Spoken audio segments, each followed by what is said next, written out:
murderers, blood-crazed fiends. Atonement for the wretches, by the wrath of Mother Goss. Mercy for the poor whistled child. Mercy. Oh, please. Okay, welcome back. This is the final area of the Old Hunters DLC, and it is, quite a bit unlike anything else in the game.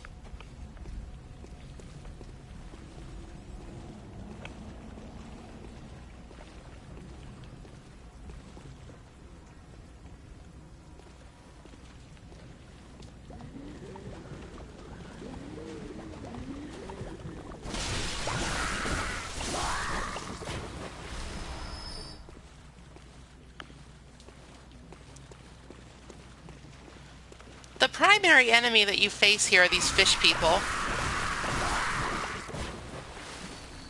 They are not especially threatening on their own, but they can do quite a bit of damage.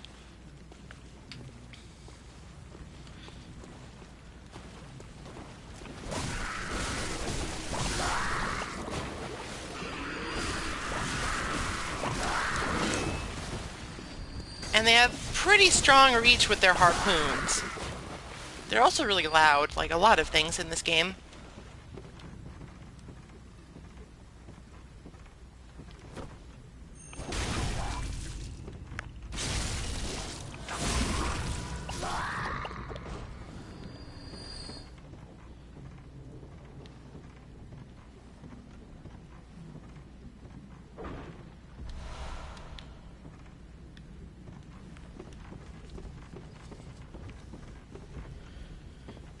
So for the time being, we have one particular objective that I want to see to as soon as we can. But it requires a bit of finagling.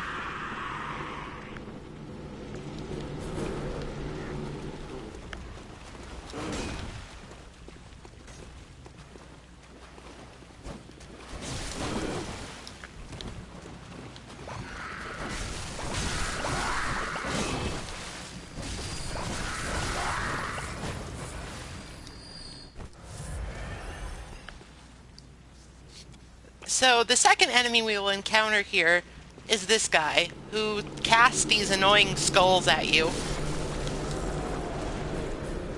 They need to be taken out as soon as possible. They can be taken out in a single hit from basically anything.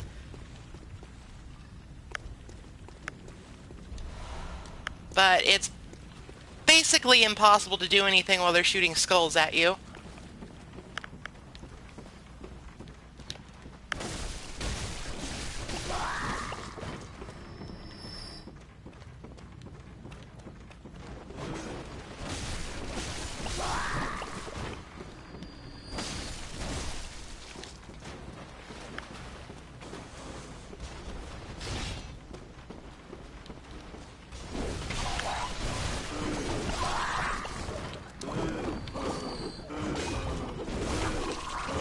Fishmen are slightly different from the others.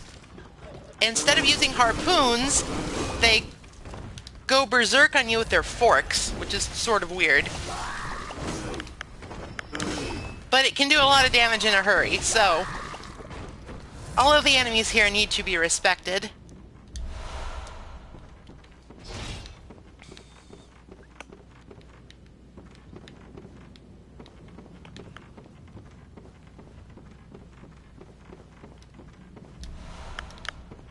There are a variety of helpful blood gems around in this area, and if you don't want to mess around with Chalice dungeons, which is hardly a unique conceit, then this is probably the best place to go for good ones.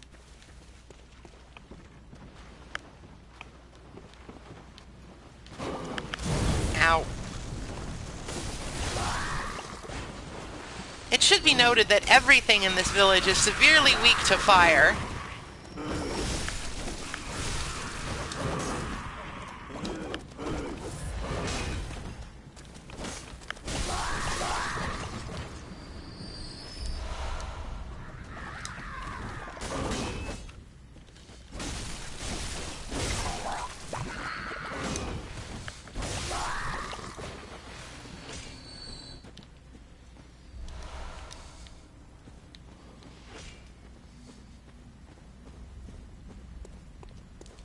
Now, that large fellow over there is probably one of the toughest enemies in the game. So before we tangle with him, there are a couple of things that I want to do.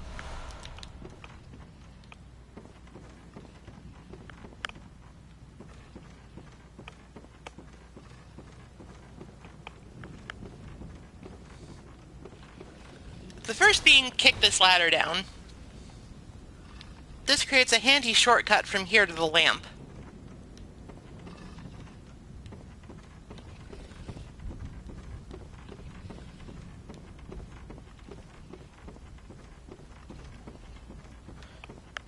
We also want to go in here to reach the second floor of the building that we were in earlier.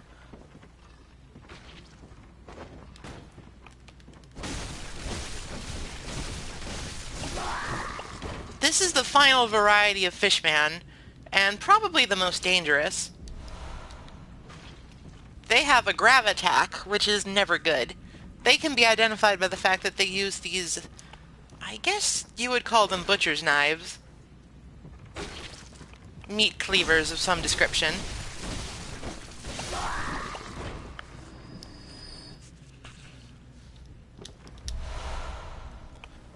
And the reason we wanted to come here is the Harrowed set, which is probably one of the strongest sets of armor in the game.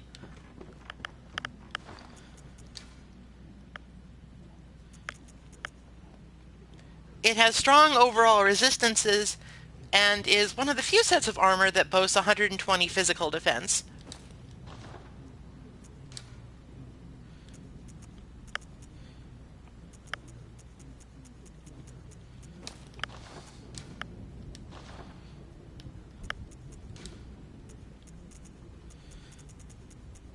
I am not a huge fan of the hood, though.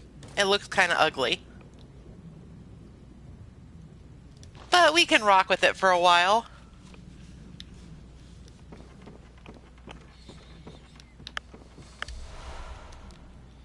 Always helpful bloodstone chunk.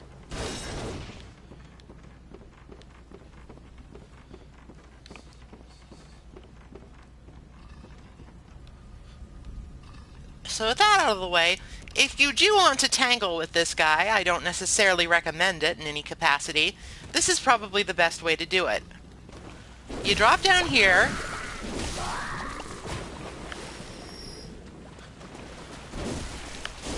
You deal with the fishmen that spawn.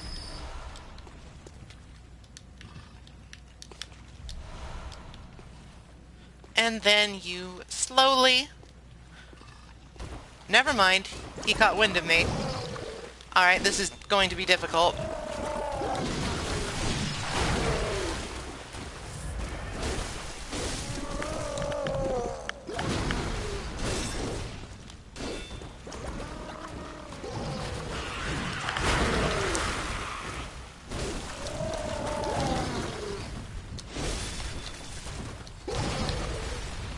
Difficult indeed.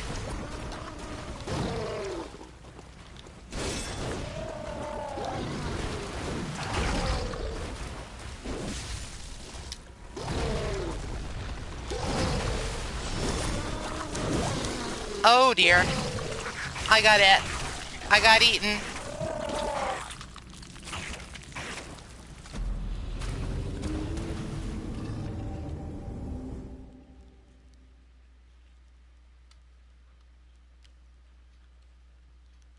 So yeah, that's why those guys are dangerous.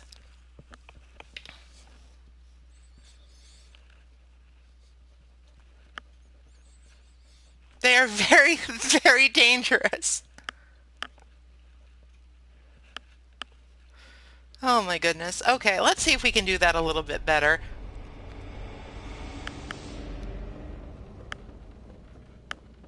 Also I should have rested at the actual lamp.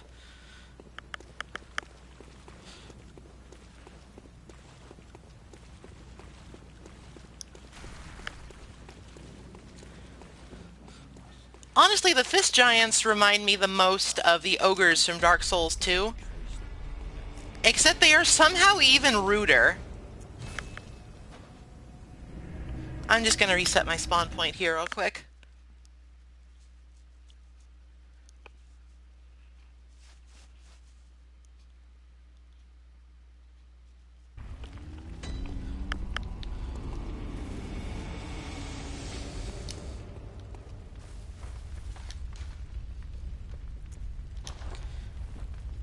So, generally speaking, the most efficient strategy for dealing with the fish giants is just not. Most of the time you can simply run away. However, for the sake of completion, I feel like I should at least try to kill this guy. Maybe this time my sneak attack will work a little better.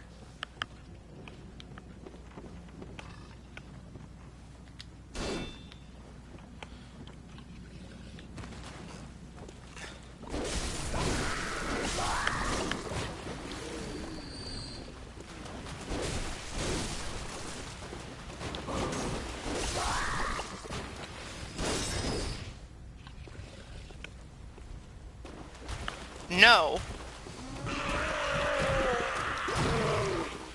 Well...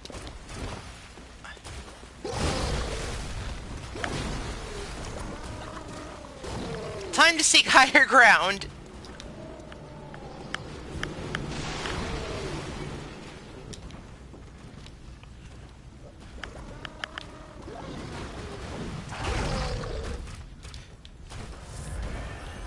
This will stymie the beast.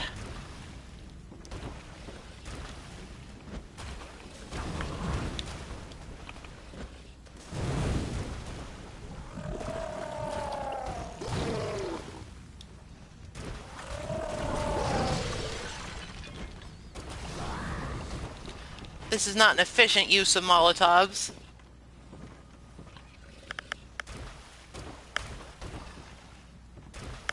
Ah! Alright, that guy respawned. This area is no joke.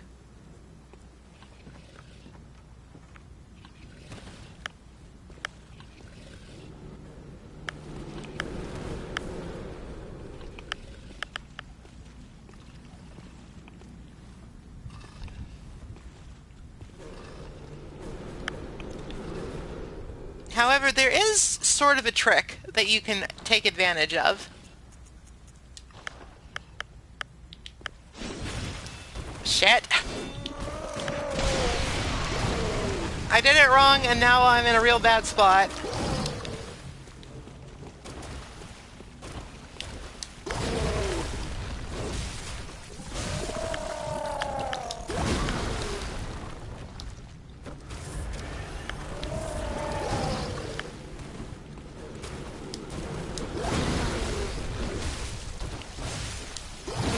Now, if you can fight them one-on-one, they are not ruinous.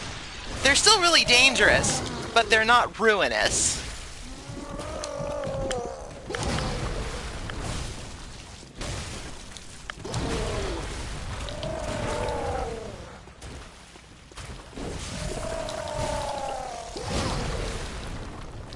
Their super delayed overhead slam is really dangerous, because it has super good tracking and you need to dodge it at just the right time.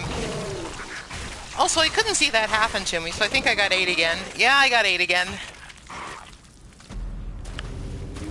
Alright, you know what? Screw that guy. I am not interested in dealing with him right now. All of my clever tricks have ended in failure. So instead, I'm going to do something even harder.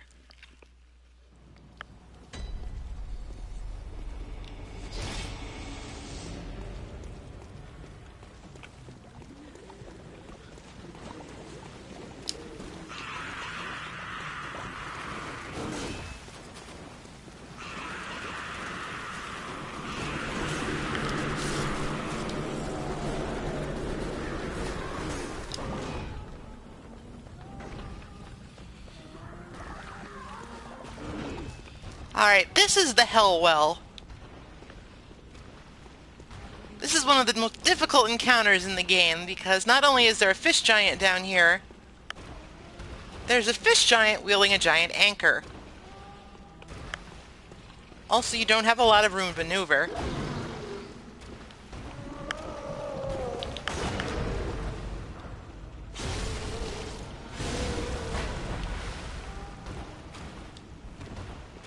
Now, you can parry them, but doing so is a dangerous proposition.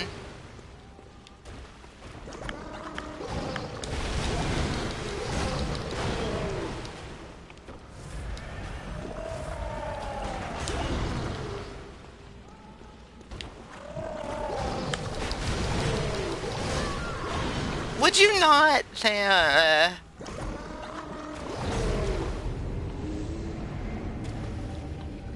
I was hoping this would go a little better, but usually those guys don't do their stupid homing torpedo leap attack so close.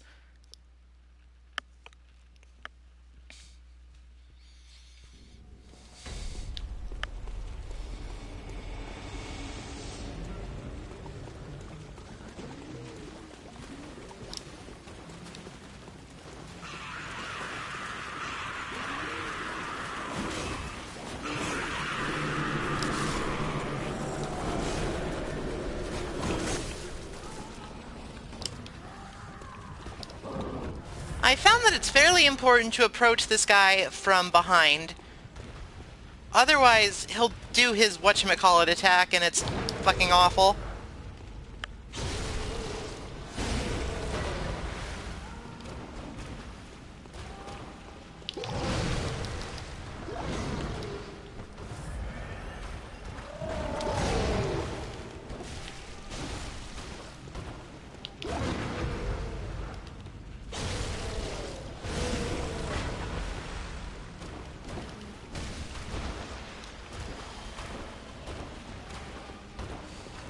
Now this is why this fight is so incredibly hard.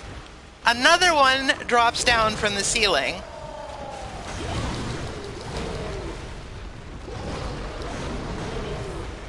However, if you do it correctly, like I just did, you can use a Shaman Bone Blade, and they will fight each other.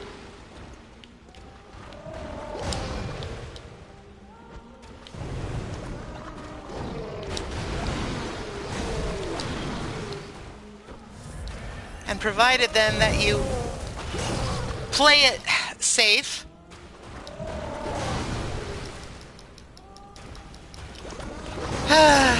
crap.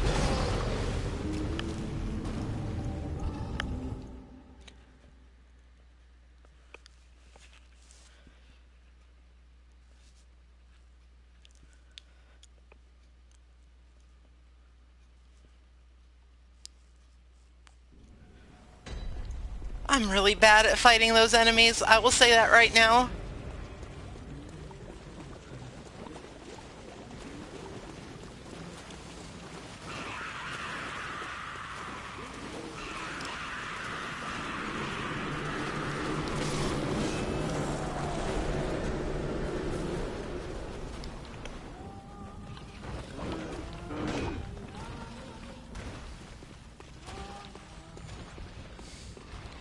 Well, I got one more shot.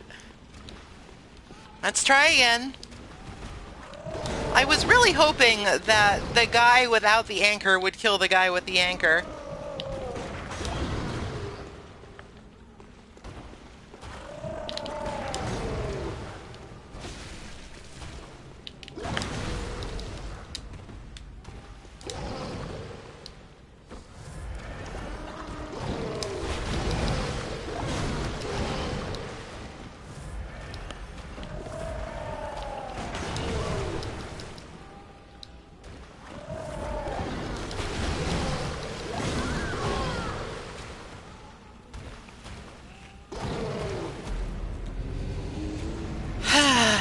The anchor guy is the real problem. He is probably just a ridiculously... he's awful. He's the worst enemy in the game. I hate him. I hope he dies.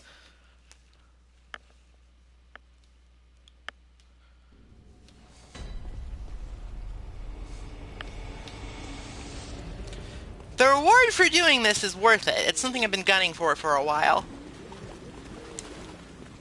However, it is, without a doubt, very difficult.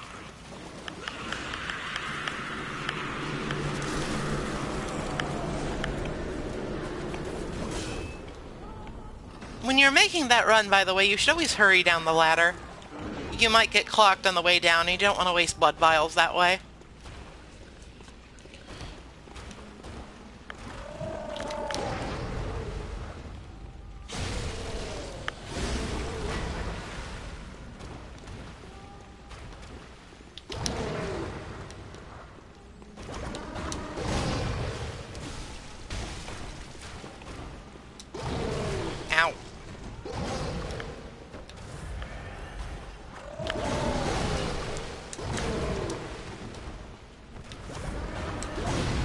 Generally speaking, you want to stay closest to these guys.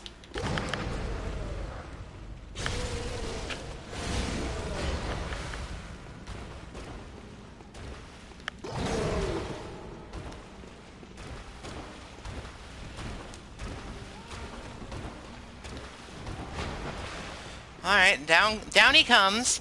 Now I just need to find an opening to use my bone blade. This should work. It didn't work. This is a problem. Alright, at least it canceled it out so I didn't end up using the blade.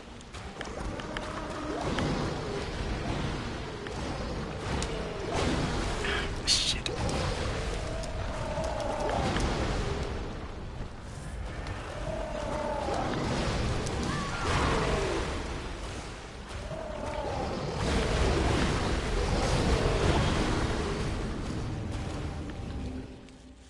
This is basically ridiculous. I did this successfully the night before last, but all the practice in the world.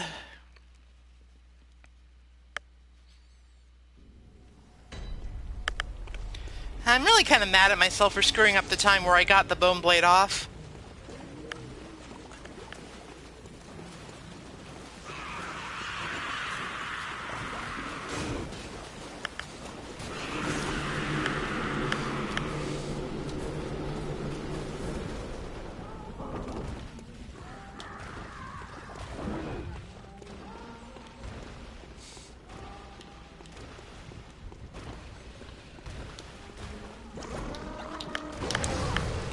That seemed like it would parry.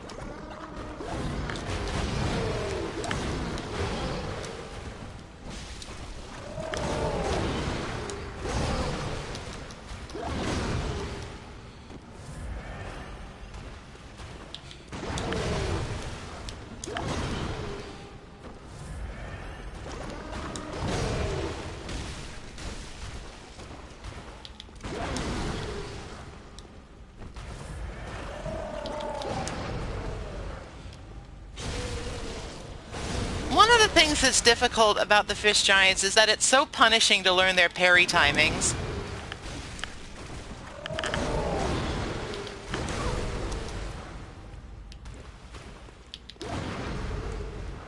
It's not impossible, but it's punishing.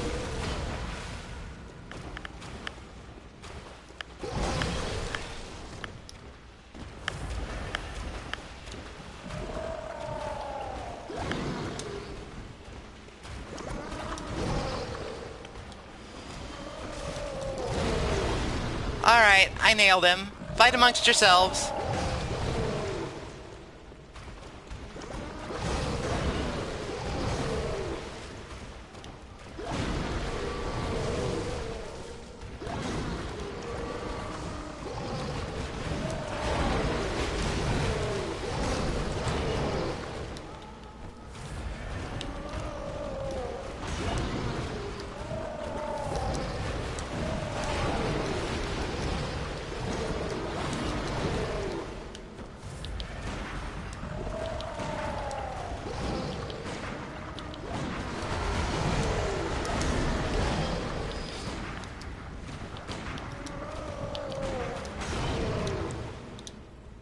Oh, I'm out of bullets. Jesus Christ.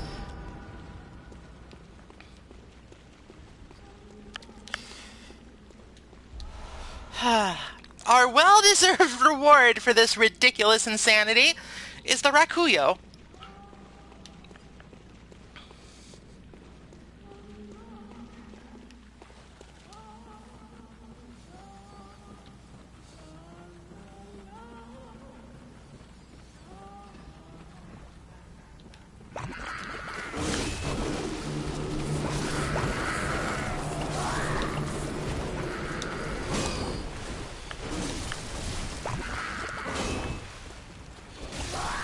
I probably should have just bold hunters marked out.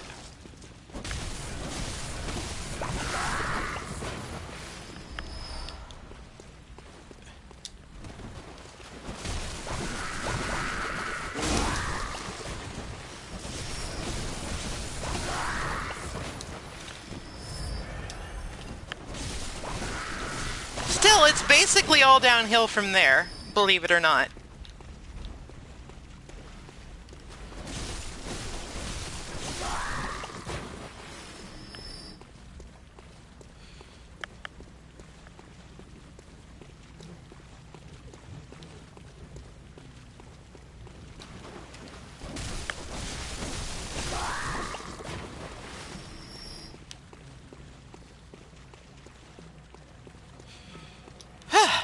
Okay.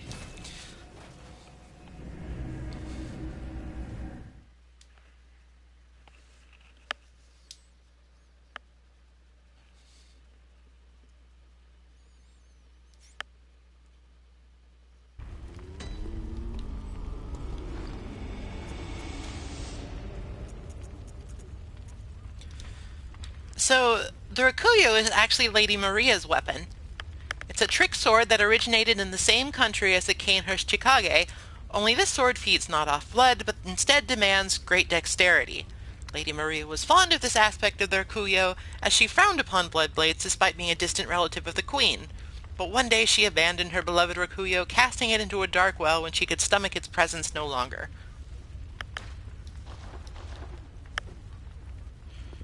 Let's take a look and see what it does.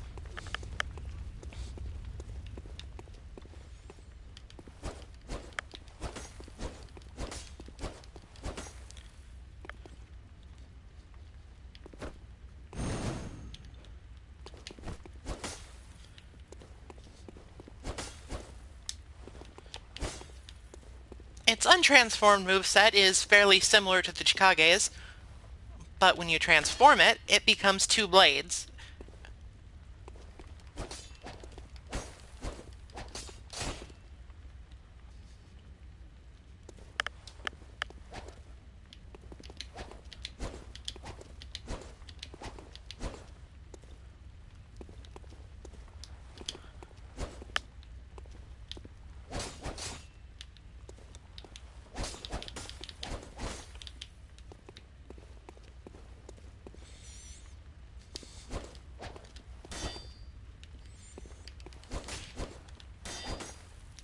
It's pretty cool, all things considered.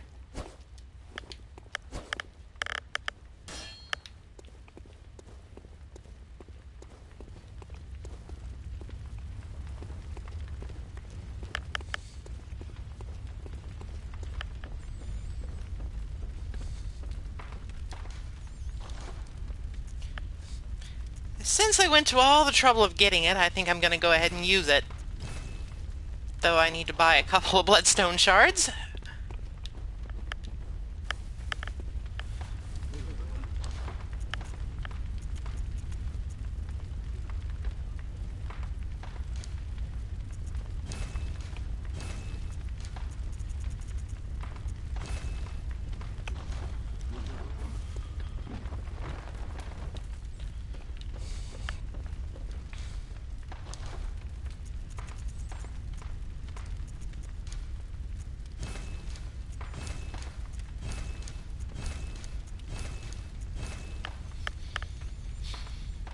And there we go. It's at +8 now, and we should find the necessary materials to upgrade it as we explore.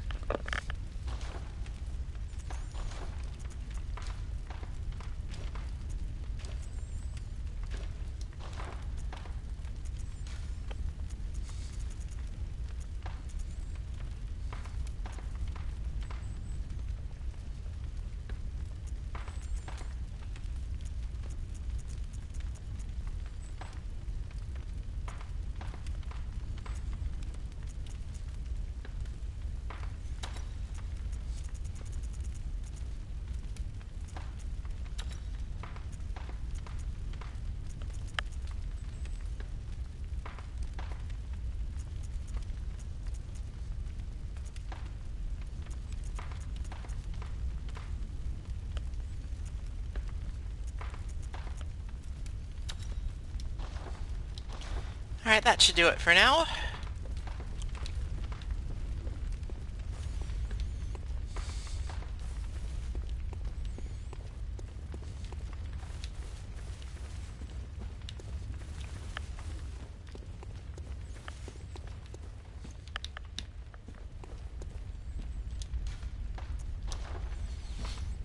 let's head back and make some actual progress in the game.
Everything in this village is a little aquatic, more than it should be.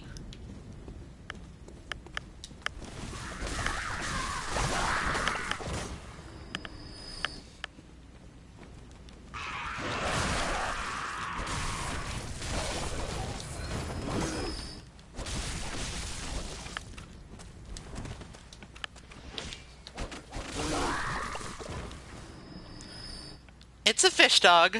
Don't worry about it. Also, some of the fishmen have gained the ability to throw their harpoons.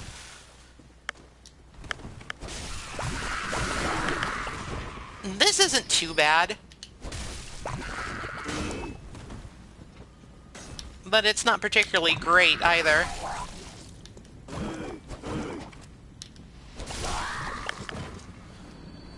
Also, like arrows in the Dark Souls series, they stick in your model for a while, so it looks sort of like I'm just carrying around a harpoon. Now, this particular passage is a real butt. Because you basically got two powerful projectile-using enemies.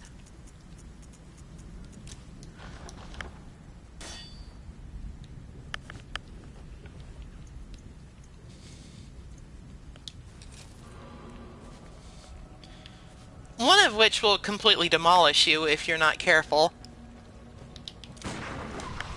So I'm going to take it slow and steady and use my own ranged attacks to make this a safer approach. There we go.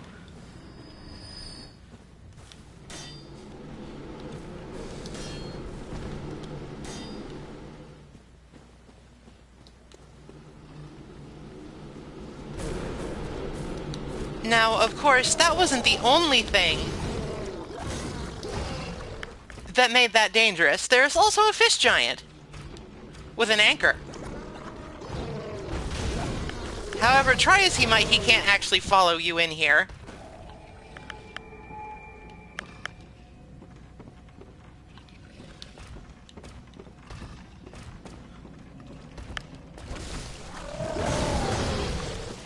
However, he's a dangerous enemy even through a wall.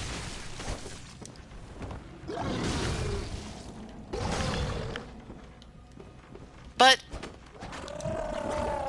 this will severely restrict his mobility, so it's probably better this way. Whoop.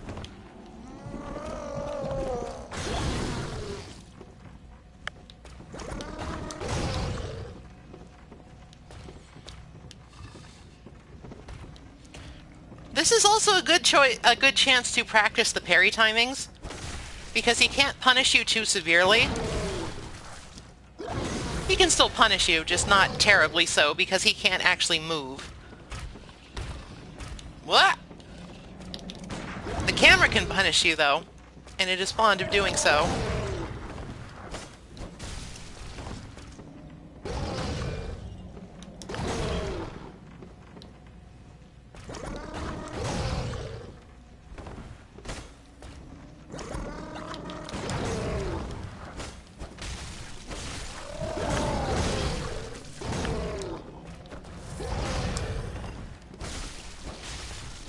This is stupid, I grant you, but you need every advantage you can get against these things.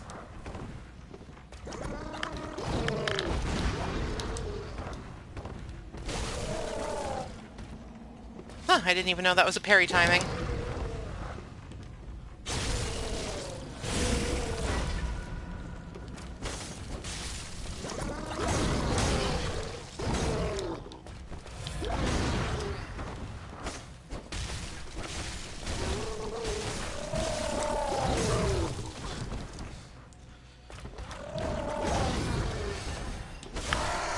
Alright, he's finally dead.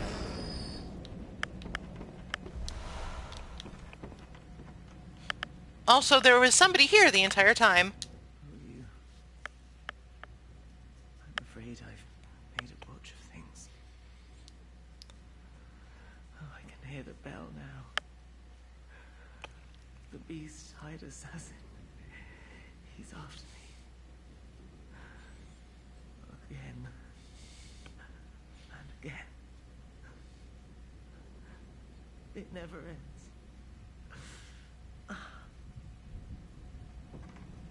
Please. I need you to do something. This village is the true secret. Testament to the old sins. It feeds this hunter's nightmare. Please. Bring to an end the horror. So our forefathers sinned. We hunters cannot bear their weight forever. It isn't fair. It just isn't fair.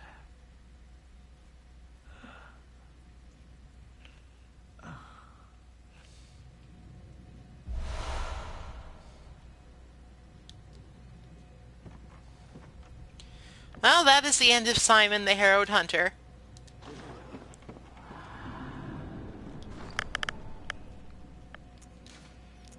For completing his quote-unquote quest line, we get Simon's Bowblade.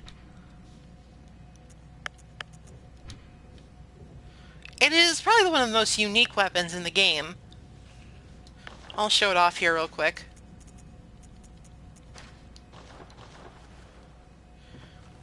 In its default form, it's just your standard curved sword.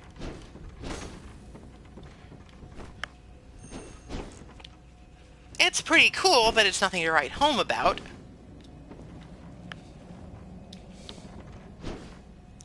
However, when you transform it, it becomes a bow.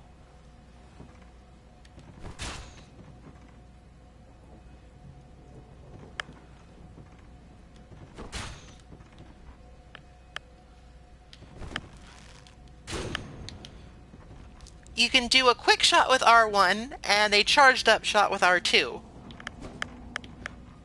And if you're in really desperate straits, you can use L2 to attack with the arrow.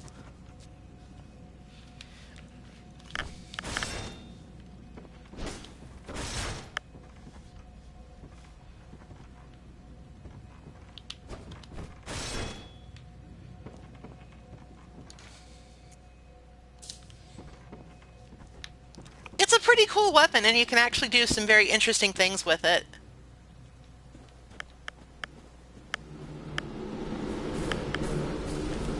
I've had enough of you.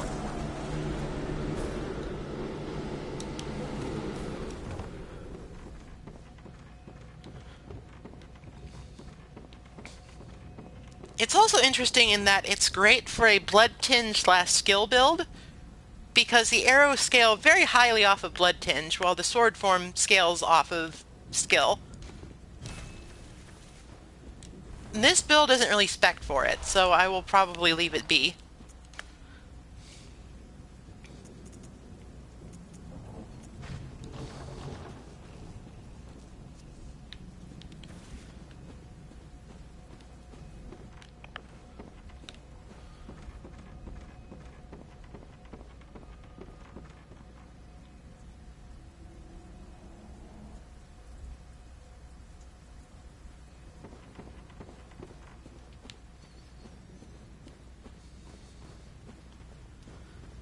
Also, now that this area is in a complete disaster zone, we can go back and pick this up.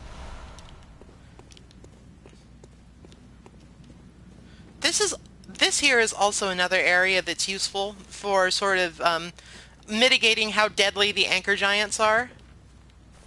He can't really fit in here after you, so you can use a similar technique that I did in the hut.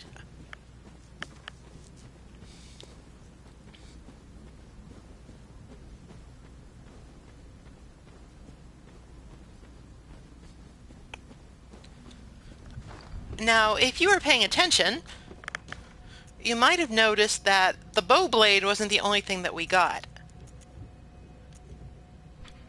We got the underground cell inner chamber key. The innermost chamber of the underground cell holds a lone madman. He wears a beast hide and rings a bell that emits no sound. Unending death awaits those who can hear the soundless bell. This appears to be what did Simon in. However, if we have that key, maybe we can investigate.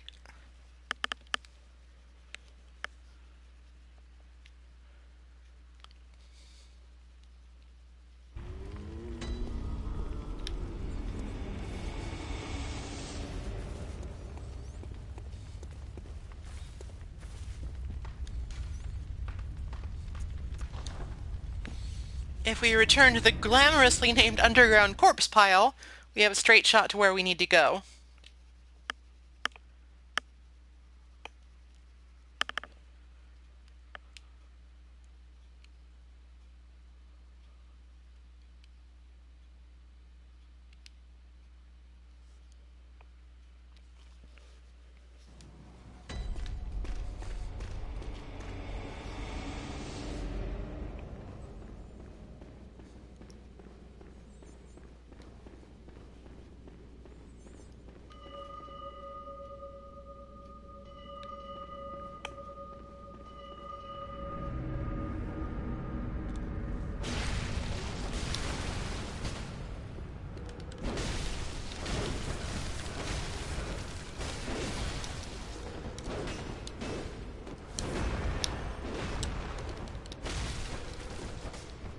Once you encounter Simon at that final location, this fella starts invading you every which way.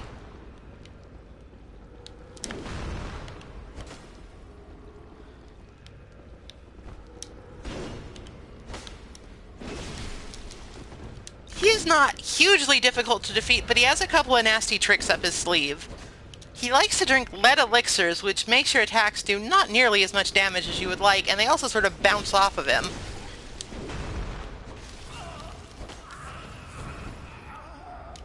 However, if you get in on him before that lead elixir ever really appears, or he ever drinks it, then you can actually kill him pretty easily, because without it, he's quite predictable.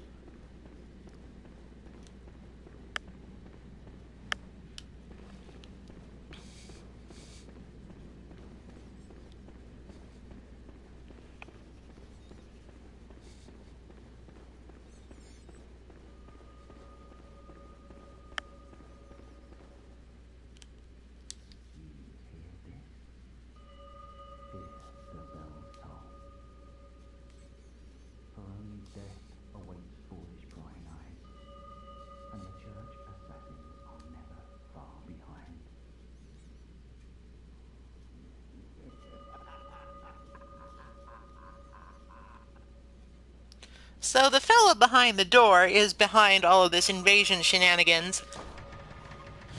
But with the key... Look who's here. Welcome to my quarters. I've never entertained a guest before. Are you going to kill me? After all you've done, kill me. As if to right your wrongs.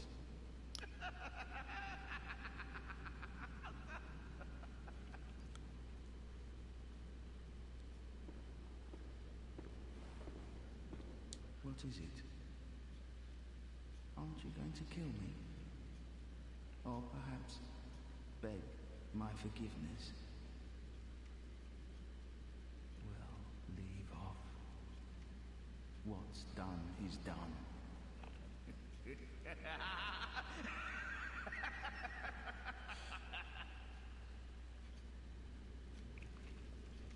This guy's name is Brador, and he cannot be reasoned with.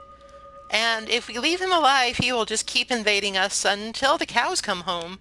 So there's really only one thing you can do here. And you don't need to feel bad about it either. Changes. Such is the nature of man.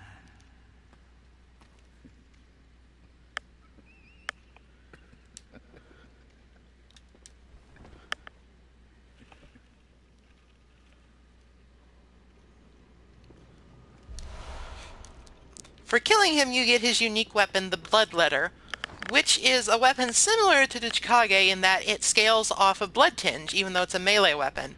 However, we don't have the strength or the Blood Tinge to wield it.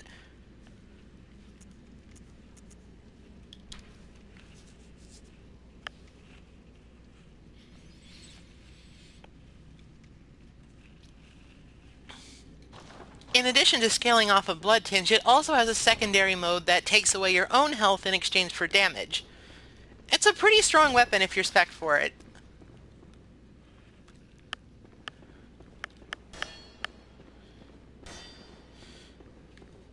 But that concludes our business here. You really do want to go ahead and just take that guy out, by the way. The invasions are annoying because they never actually stop, even after you defeat them once.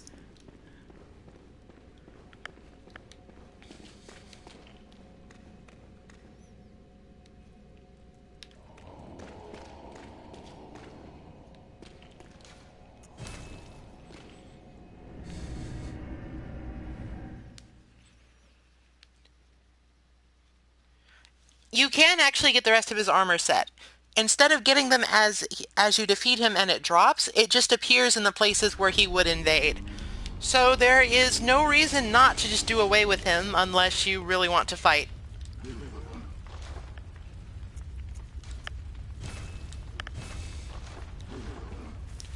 Alright, I gotta change hats. This hood is ridiculous.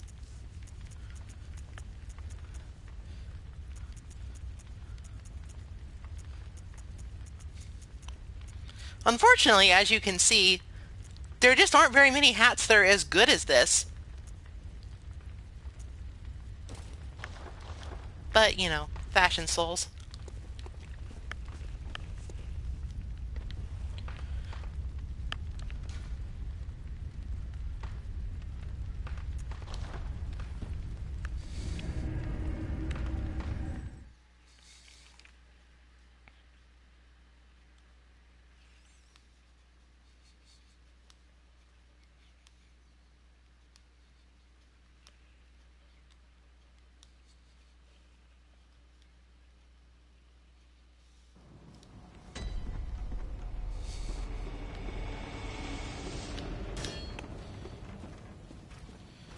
Alright then, with that nasty bit of business out of the way, we can progress.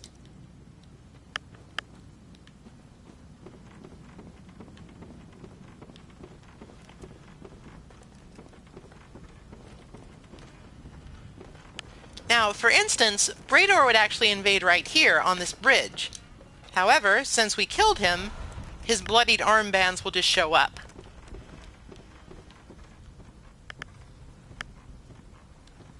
We're also introduced to some new enemies.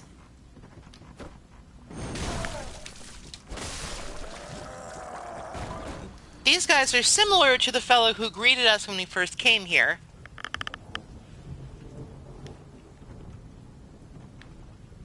However, they are much more hostile.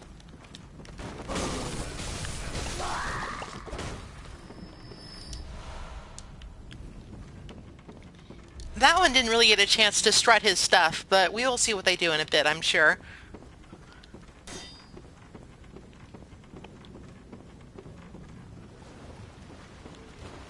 Now, this area that I'm exploring at the moment is actually entirely optional.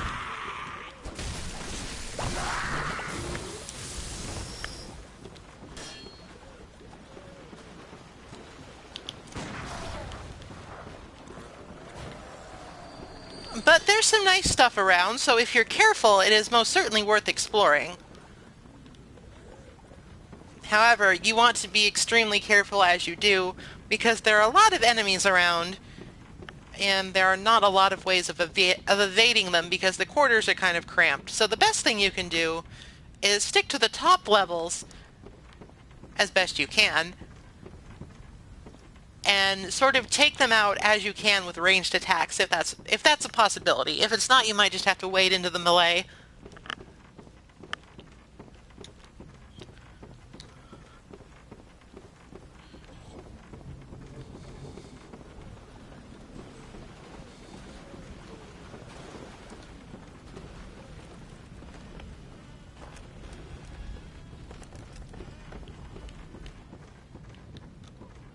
Now, that guy is a trap.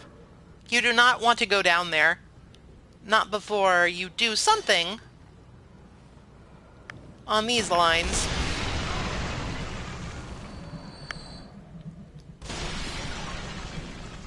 If you just drop down mindlessly in pursuit of the scurrying beast, you'll just get blown up, and that's not what anybody wants.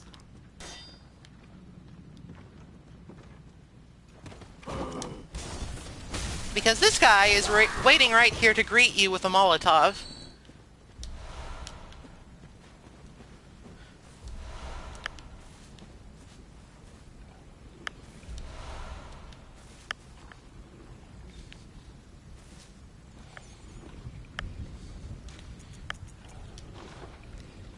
Using the monocle to sort of snipe these exploding barrels, or lamps, or oil urns, or whatever you want to call them, I fucked that up so bad.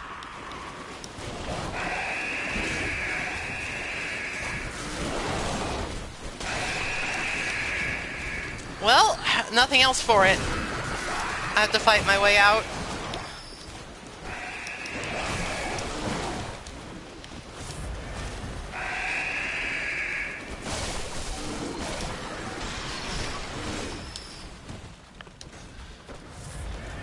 This isn't an unwinnable situation, but you have to be very cognizant of your surroundings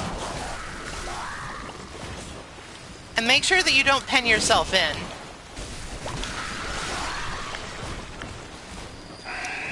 You also have to reckon with the dog's shouty attack, which is really annoying.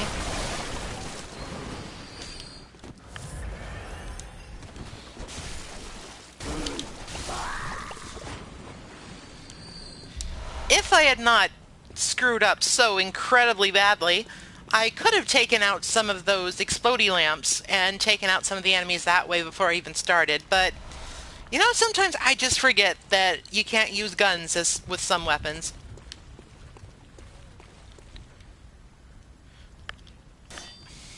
Let's try to do this a little bit better.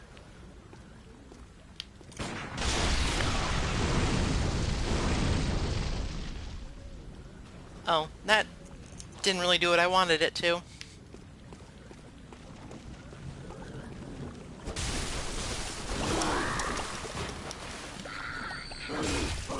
This is what makes the butcher knife fishmen so dangerous. They have butcher knives, and they have a grab attack. If you get caught by it, it's not good for your health bar. Fortunately, I had enough vitality to survive that okay. And the way you get out of it is kind of cool, because you just grab the butcher's blade and shove it away, but all in all, you don't want to get hit by that attack.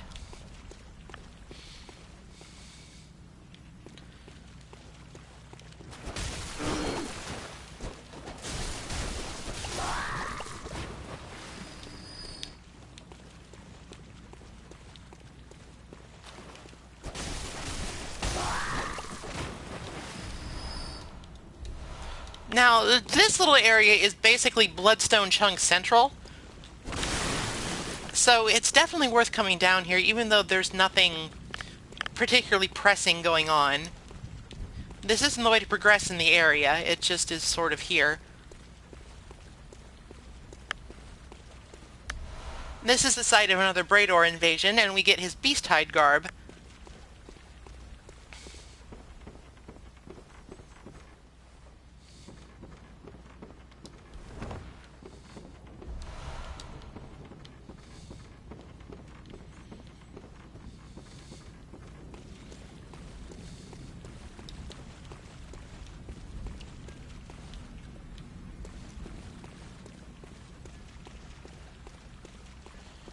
No, I'm trying to remember. I think there might be one more item that I didn't pick up down here.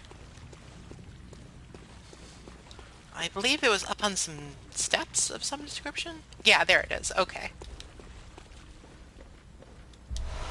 Oh, it's just some blood vials. That's hardly exciting, but always useful.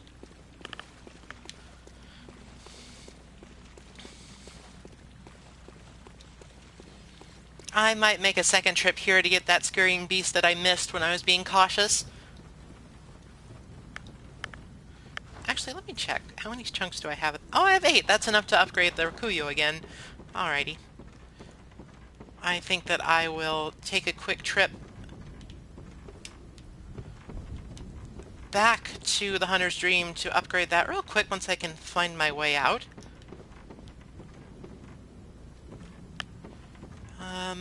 I remember it being kind of convoluted.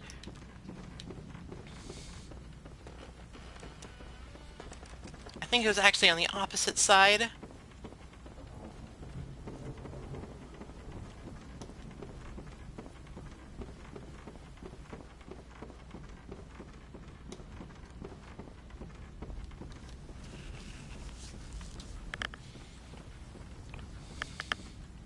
Okay, here we go. And it's just a quick trot over to the lamp.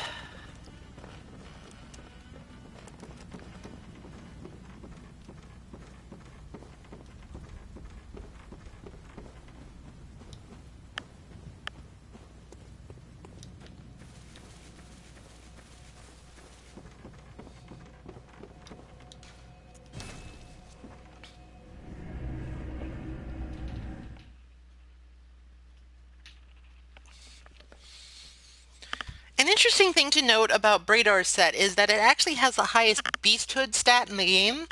So if you are doing a build that relies heavily on Beast Blood pellets, or you take advantage of the special Beast Transforming rune, then it's a really good set to wear.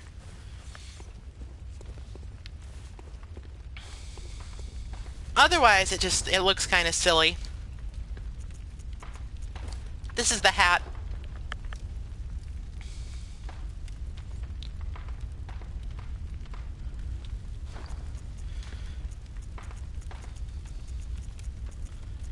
It actually offers pretty good defense. Not as good as the Harrowed set, but it's pretty good.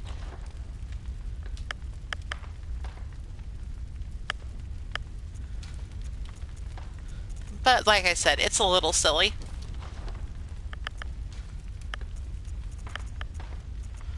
I also just kind of like the way that the Harrowed chest piece looks a lot. It's very ragamuffin.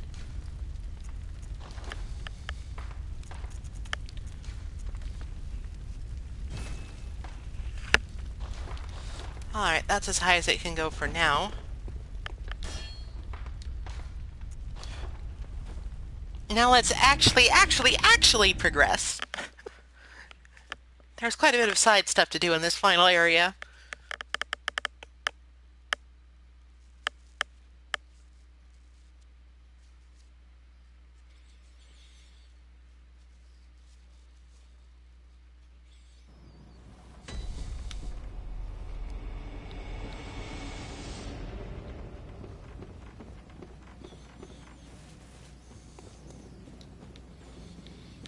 The way forward is largely the same as the way we went last time, but there's a bit of a difference in where we go once we cross this bridge. Instead of descending into the village,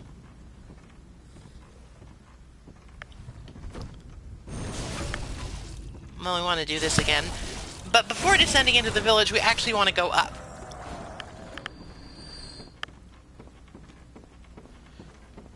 Going up leads us into this place, which just seems to be some sort of mining complex.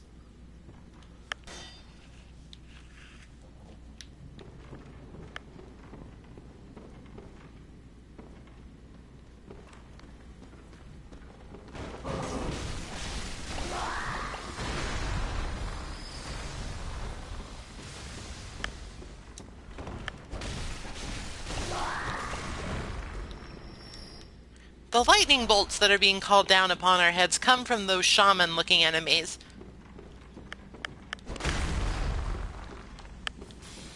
They they do quite a bit of damage, so you want to stay on the move while fighting them, and make them a priority target. They're easily interruptible, so if you can close the distance okay, then you will probably not have much trouble.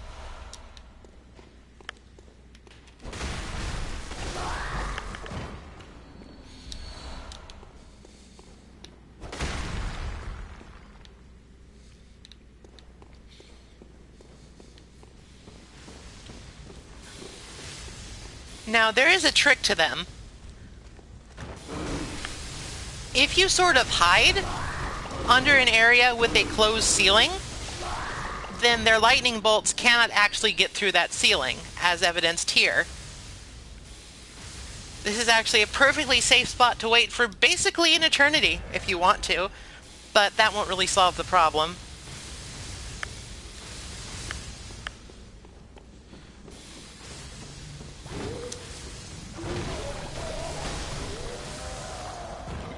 The lightning bolts hurt a lot if you get hit, but they're actually fairly easy to avoid, even if you're moving only slightly.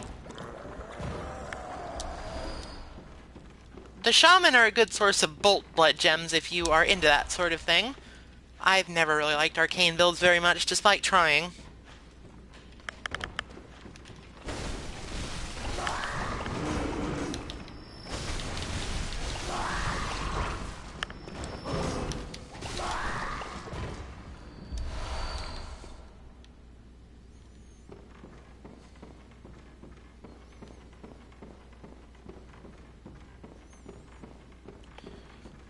This area is, oddly enough, sort of the Blighttown style area for Bloodborne.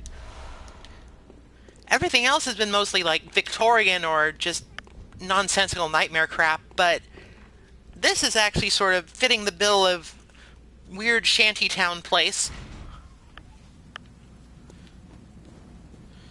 And this is a shortcut right back to the lighthouse. The lighthouse.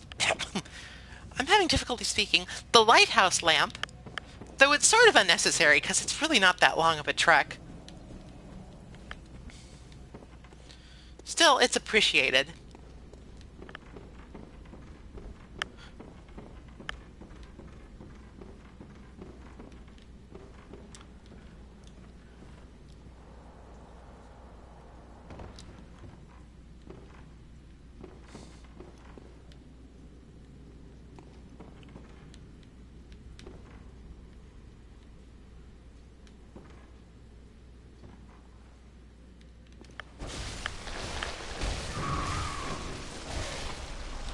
This is a new enemy, though it's technically not that new. We originally saw these shell ladies way back in the Hunter's Nightmare, the first area. Though, instead of fighting us, it just sort of fell out of the sky. Which is interesting in and of itself. There's a lot of them, but they are not especially threatening.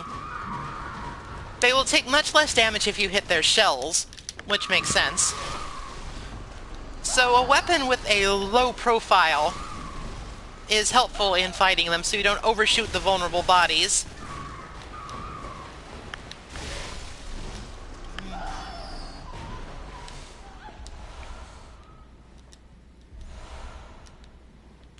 They also drop blood gems and quicksilver bullets. I originally thought that they might drop bloodstone chunks, but I was wrong. I think I just accidentally picked up a bloodstone chunk that was already there, and I just killed one on top of it, so it seemed like it.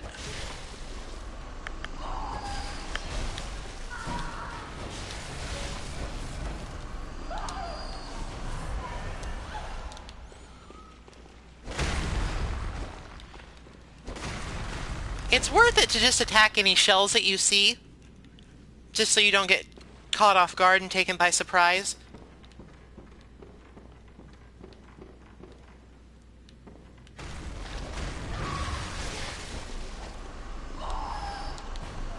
Yeah, this was probably the one I killed that I thought dropped the bloodstone chunk.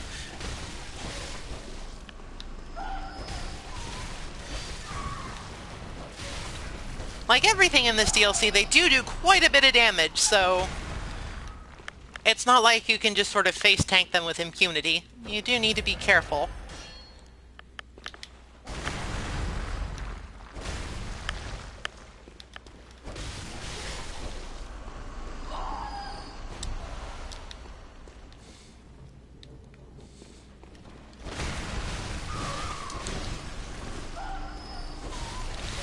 It's actually a little bit helpful here to not lock on. I usually don't advocate that, but if you angle your attacks with the camera, it's actually easier to hit their vulnerable spots.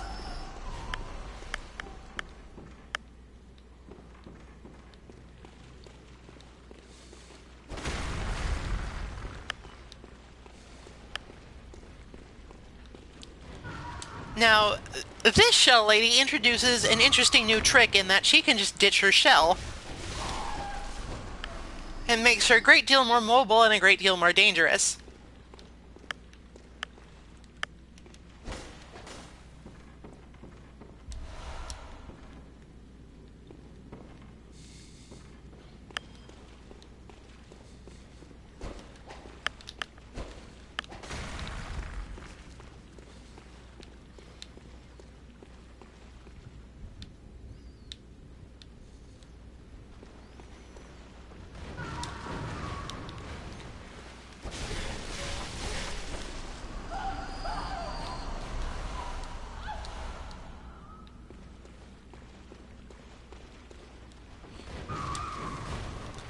The leaping attack does quite a bit of damage. It can be difficult to see coming because they're sort of low to the ground and they can sometimes dip in and out of the water. This is the final invasion set piece for Brador, by the way. I don't know why I just shushed. Motion controls are weird. That's an interesting looking thing.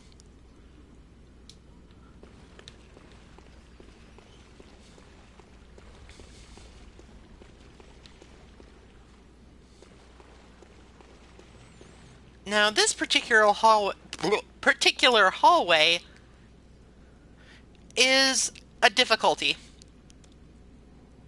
There is one of those curse hurling guys back there, and there is not a lot of room to actually like dodge.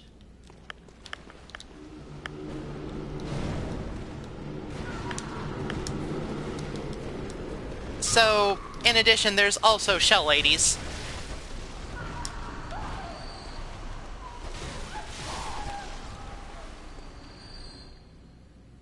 However, I think that my strategy of attacking with the Molotov actually got the Curse Hurler in the splash damage, so I don't have to deal with it.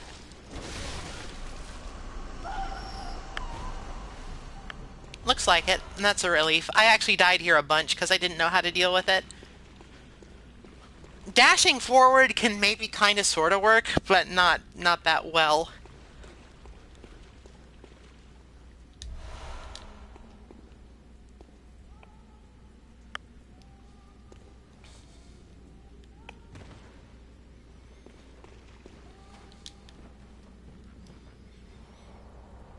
The lock shield can be helpful if you don't take all of the attacks.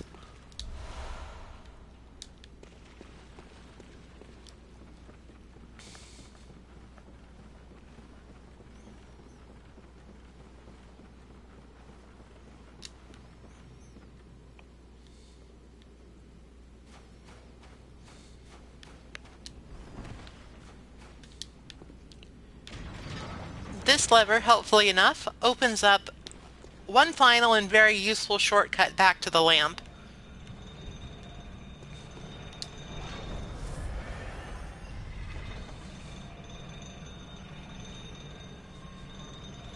Don't just hit the lever and think that you've unlocked it, though. You actually need to go back up and open this door.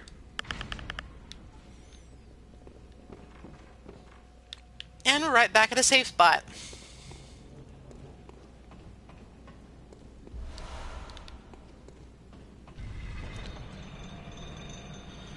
We have a couple of different paths that are open to us at the moment.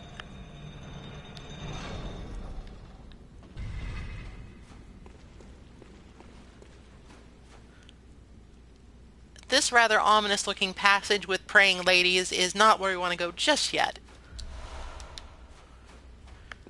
However, before we progress in the correct direction, we need to make some equipment adjustments.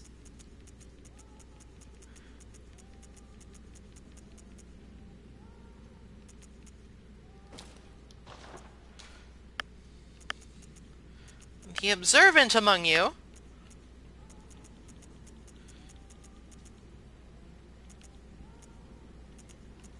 may have noticed a certain singing noise in the background.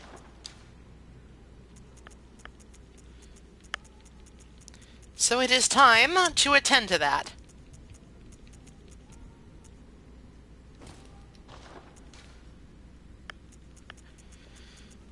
And to effectively do so, we need to equip equipment with some frenzy resistance.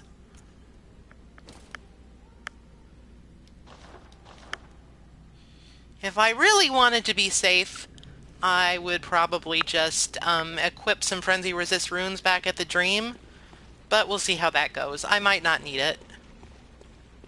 Though, I should probably equip some sedatives on my person.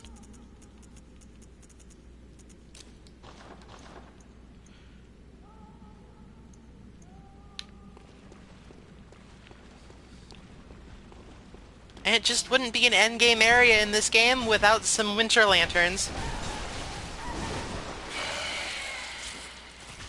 Leave me alone. Well, that didn't go well. Don't worry about it. That was planned. Actually, it wasn't. I was caught off guard because I thought I could stagger them out of the grab. I was not so fortunate. I could with the whirligig on my other character, but not with the Rakuyo, apparently. No worries. I will just take that into account the next time I'm down there. It's not exactly a difficult attack to dodge.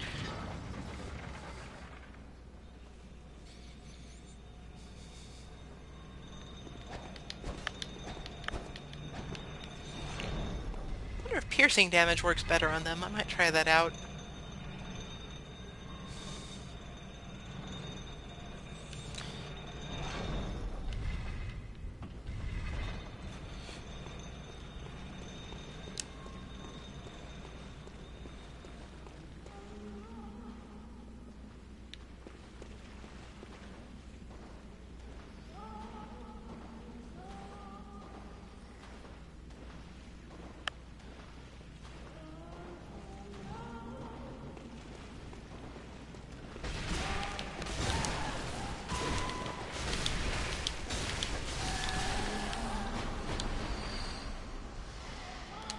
Alright.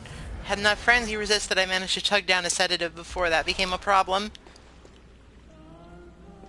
There's another one down this way. Because they always seem to come in pairs. As usual, waiting until they're close and then dashing forward from behind line of sight is an effective strategy. Oh, hell!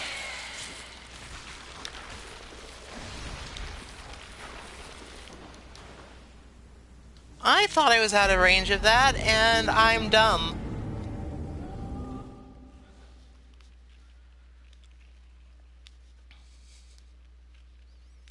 Meh.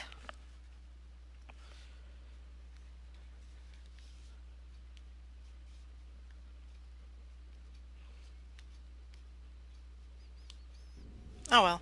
It's really not a big deal. It's right next to the lamp.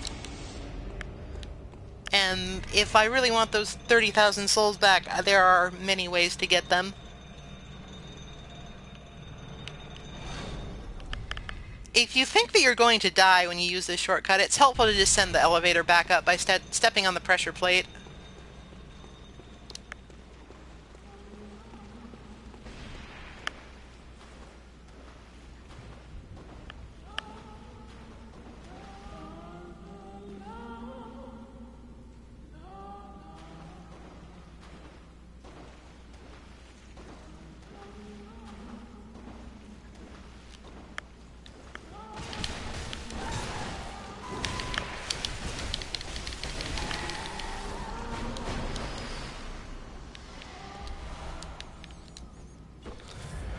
These two are actually popular farming targets if you're looking for cool blood gems.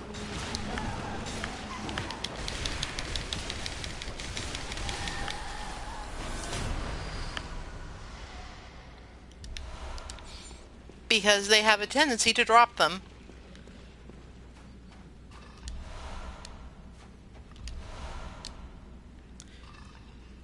this is also an alternate route into the Hellwell, though this entrance doesn't actually serve you any better. Let me demonstrate. The guy hanging from the ceiling is actually completely invincible until he drops down. So a sneak attack from this direction will get you absolutely nowhere.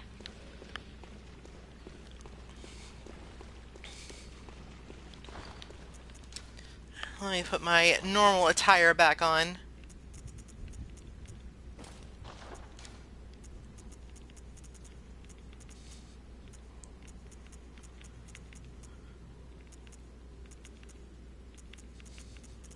If I can find them in my huge mess of equipment.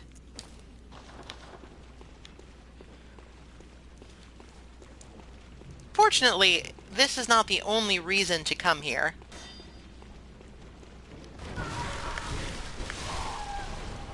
There's also a new area in this direction. However, it's quite dangerous. Not as dangerous as 2 fish giants, of course, but dangerous.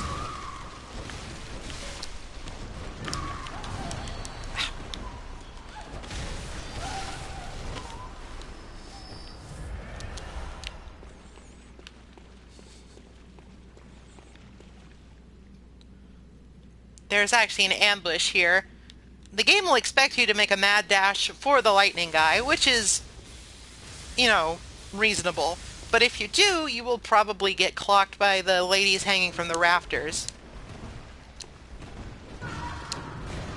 Or the lady hanging out over there. So, the old bait and switch strategy will always work well.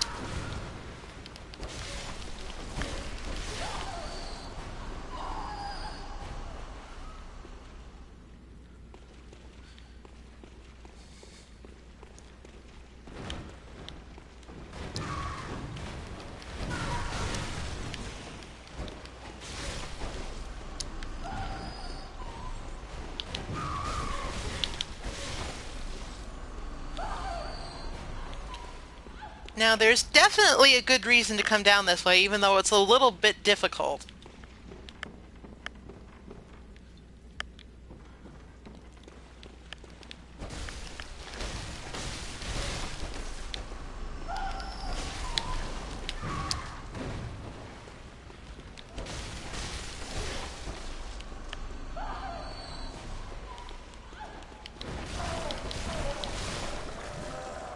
There's also a shaman hiding there, which can be a huge problem, because if you get hit by 2 lightning bolts at once, you will die. I am pretty sure that unless you have, like, maxed bolt resistance, that is something you cannot survive.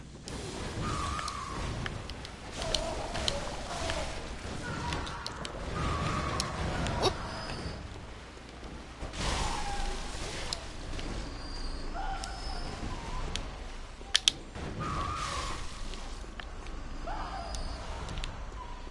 Fortunately, if you know what's coming in this little stretch, it's actually pretty manageable.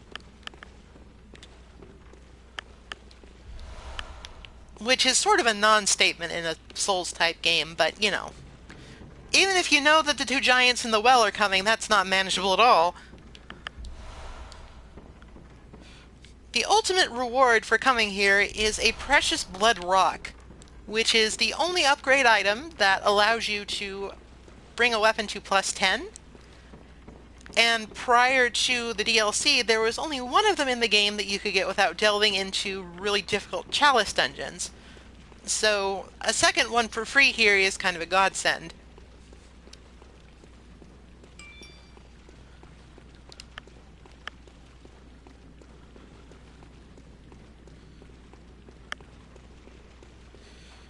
Before we tackle the final challenge of the DLC, I'm going to go upgrade our Rikuyu one more time.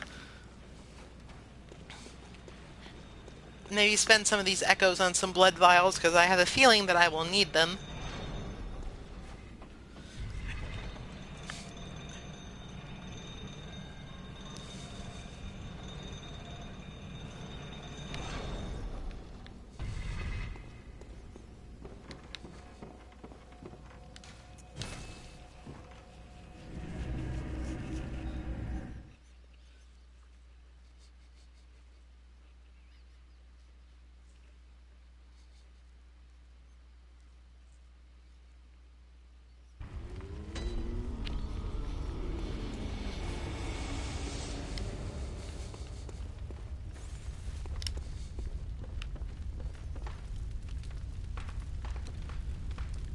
something that's really neat about the workshop is that you can actually see, like, the blades of various weapons sort of hanging and dangling. I'm a little disappointed that we never got, like, a big fuck-off rifle like the one that's just sort of pointed up there, but, you know, it probably wouldn't be that effective anyway, because guns in this game are weird.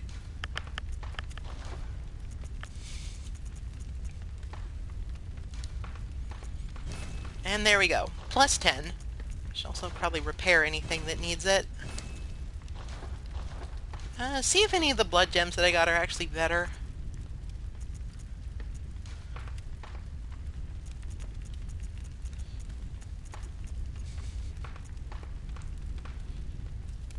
That's better. Attack versus the kin down 10%, but to be honest, that's like not a problem.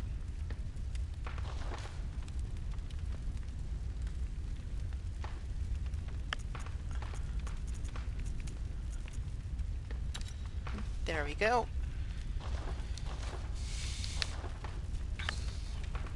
As far as I'm aware, there are very few kin enemies actually in the DLC, or honestly in the game.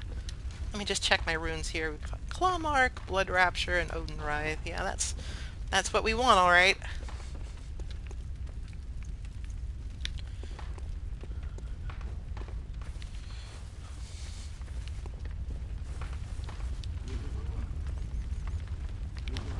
Oh, right, I wanted to show off that last video, well, not last session, we defeated Maria, and by doing so, we actually are able to buy her set, which is really cool looking, in my opinion.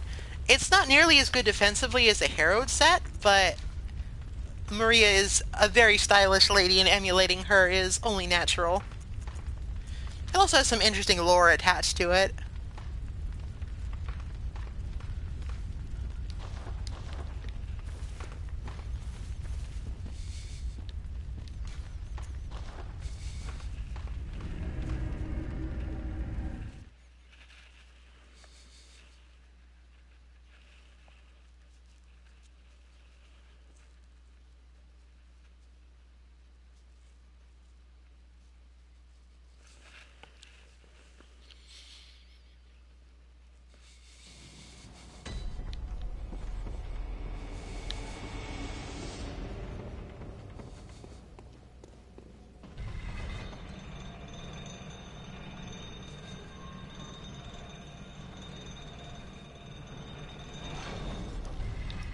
The only path we have yet to explore is down this way.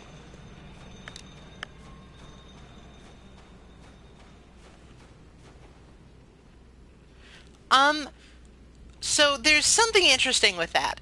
The doll does in fact have unique dialogue after defeating Maria and the next boss, but because of my current game state, wherein everything is on fire and going to hell, the only thing that she will say to me is actually, "Gehrman awaits you at the foot of the great tree." So I might just need to like link an outside material for that, because I can't actually get it to trigger, which is something I didn't actually consider when doing this, but my bad.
this is the final boss of the DLC, the Orphan of Kos, or some say Cosm. He's sort of a menace.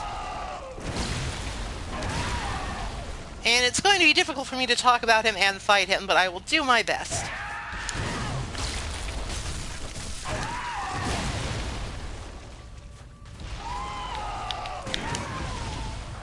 Something to note is that his first form is extremely weak to being gun parried in certain attacks. Once you learn them, it's actually fairly easy. However, getting to that point takes a lot of trial and error, because even in his more tame first form, he is still a menace.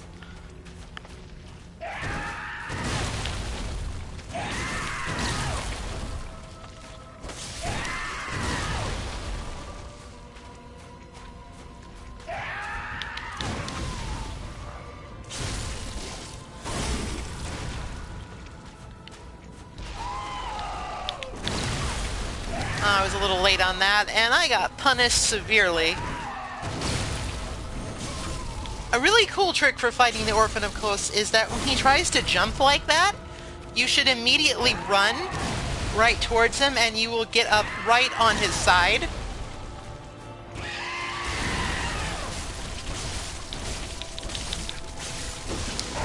Alright, now this is where things get difficult. The Orphan of Kos' second form gains the ability to fly, and he starts two-handing his rather unique weapon. Oh, hell. I need to leave.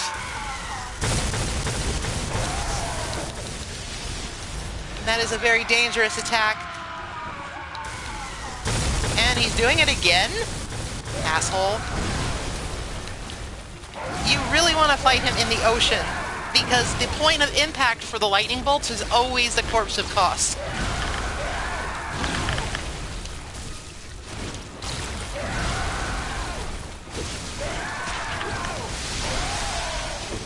Everything in this phase is turned up to 11. It is extremely difficult to actually get to a point where you can safely hit him.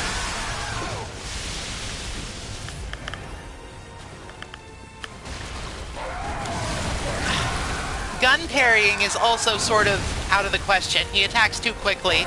It's too much of a risk. Oh, god damn it. It's very easy to get into this pattern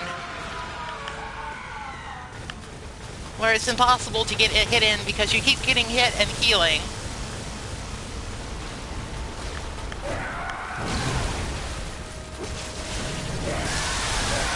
Oh, that was nasty.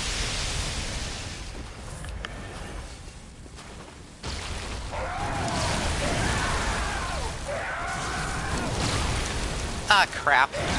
Yeah, that was inevitable.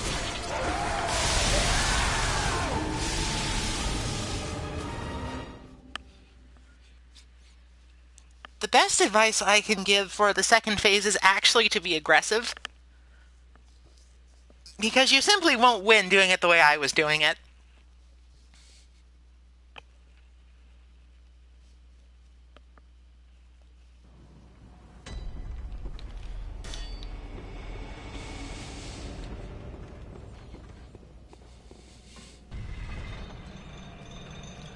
There is also something interesting about his first form. Visceral attacks. If you have the Odin Writhe and Blood Rapture runes equipped, the HP and Quicksilver bullets restored are actually way high. For some reason, I think it's bugged, but it's definitely something you should keep in mind. Visceral attacks are definitely the way to go in that phase. If only to save your resources when the fight actually gets hard.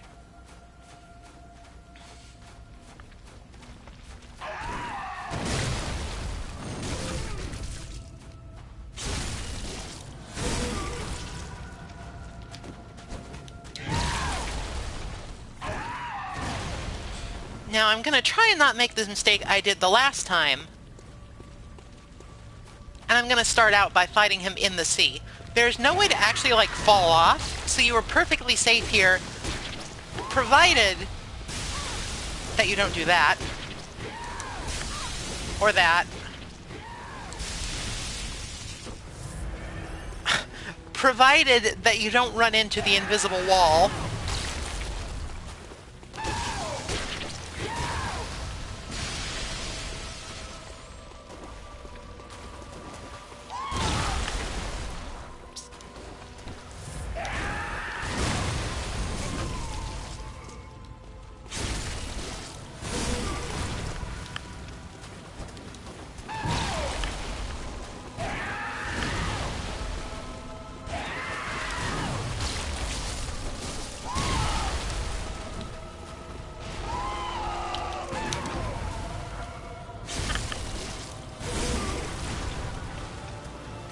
For me personally, this is the hardest fight in the game. His second form just absolutely pushes the limits of what you can do and what the engine can do, really.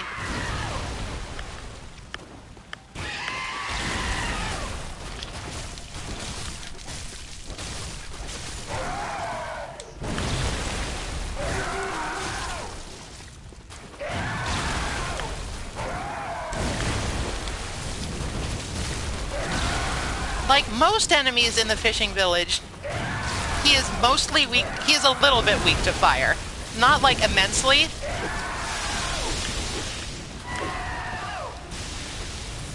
But enough that applying fire paper is worthwhile.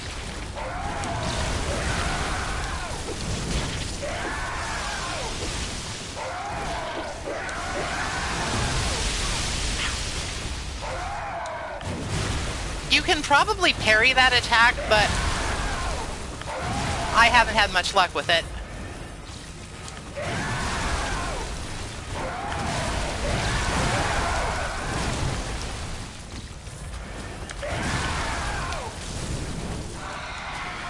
He is sort of open during his screamy phase, but he takes very much reduced damage, and you really want to be looking for the lightning bolts so you don't get clocked by them.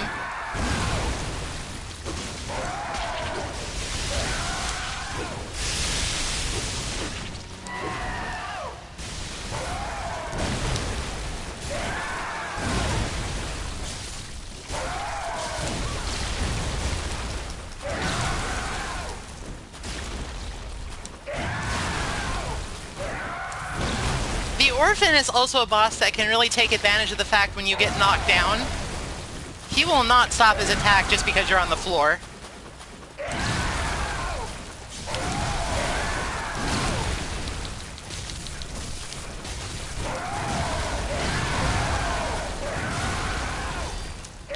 Oh shit, I'm by the invisible wall. That sucked a lot. That sucked a lot.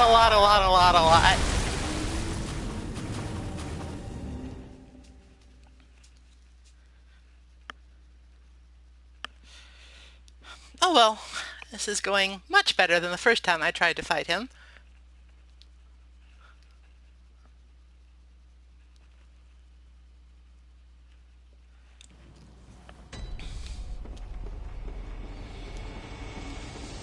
Would have been nice if they could put some sort of visual demarcation as to when you can stop dodging in that direction.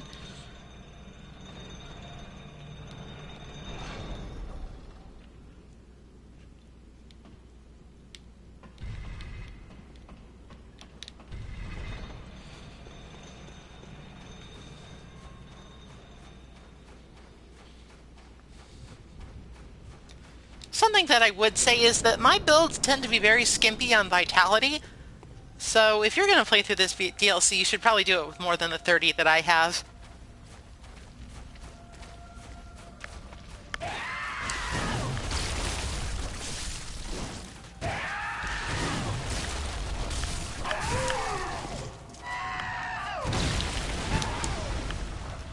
There are a number of attacks where the tell for when he's vulnerable to being parried are quite obvious.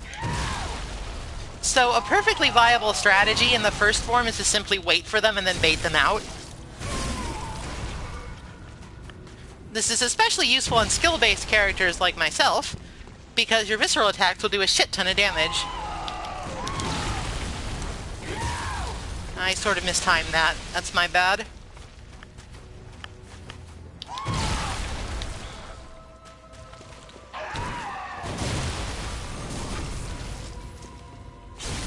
And of course, there's always the classic vulnerability to backstabs. Blech.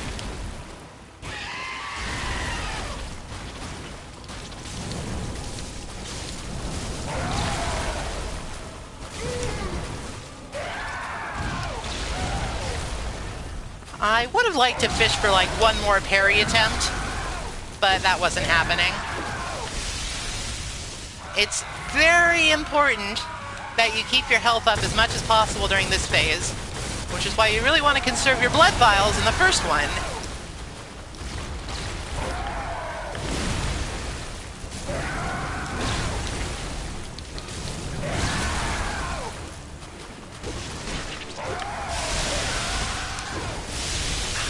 Oh my god, that was bad.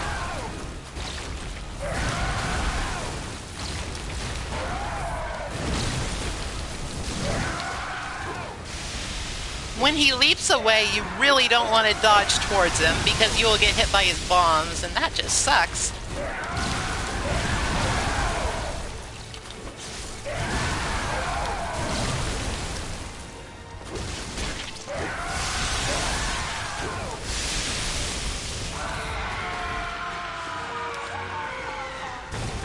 When this attack happens, you want to immediately break block and then go to the gaps in the thunder. He did it twice in a row. I don't think I've ever seen that before. It worked out okay, but I didn't like it.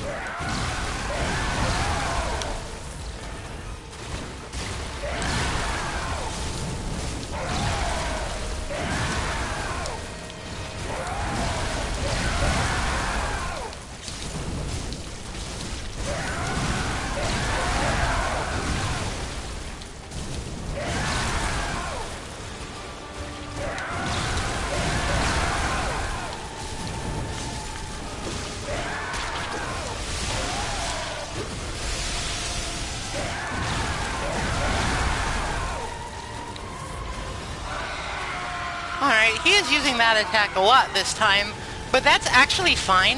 It lets me reposition myself to a better location so I don't get owned by an invisible wall again.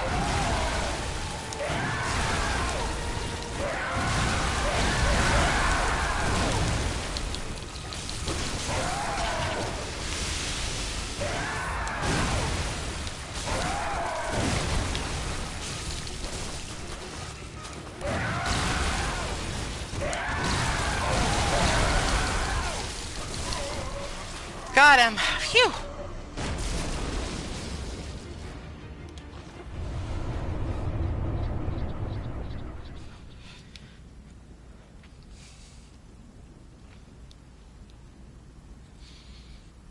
A reward for defeating him is the Cost Parasite, which is an interesting weapon that we cannot currently use.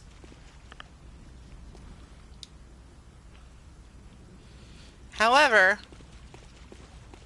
we're not done here just yet. Guess I might as well pick this up since I can.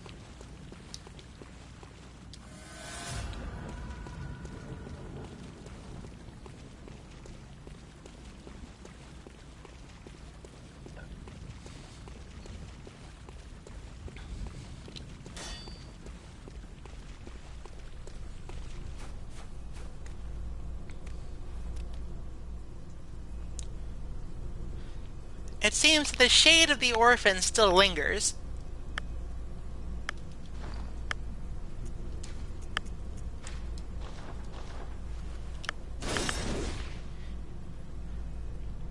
It seems only appropriate that we should put him out of his misery.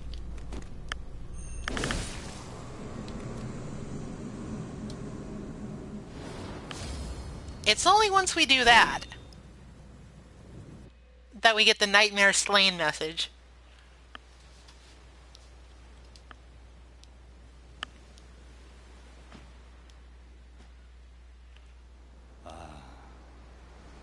Sweet child of Kos, turned to the ocean.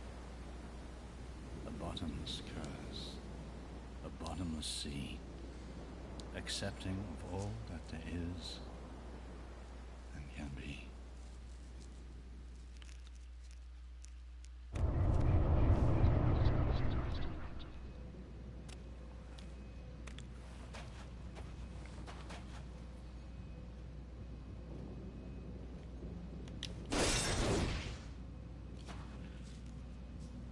With the defeat of the sweet child of Kos and the orphan, which may or may not be the same entity, the rain has stopped and the moon, which looks suspiciously like the eye of a blood-drunk hunter, has disappeared.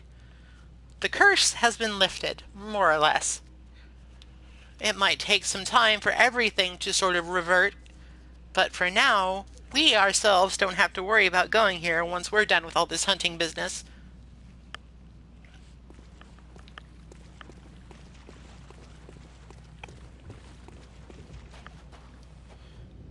I suppose now that we are not in a desperate fight for our lives, we should take a closer look at Kos herself. Or, some say Cosm.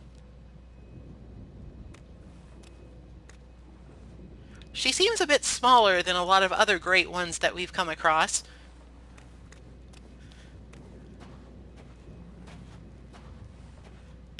However, there is one curiosity to her that I want to point out once we light the lamp.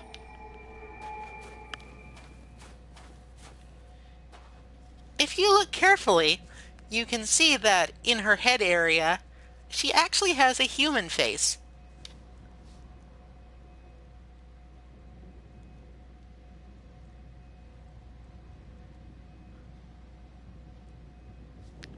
The tentacles that you might mistake for some sort of mouthy thing actually seem to be her hair.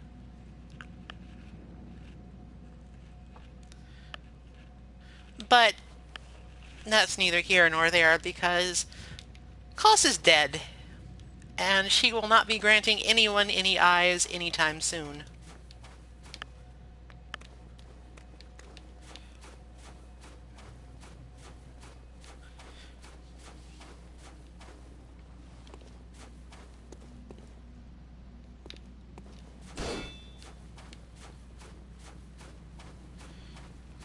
I think I will go back to the dream real quick and see if the doll has anything to say, but I'm pretty sure that the current state of the Hunter's Dream will preclude her from saying anything about the DLC. But it's worth a shot.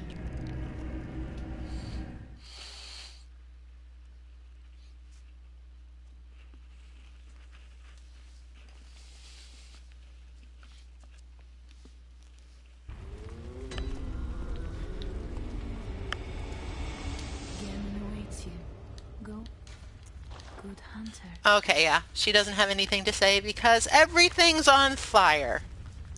Very wet.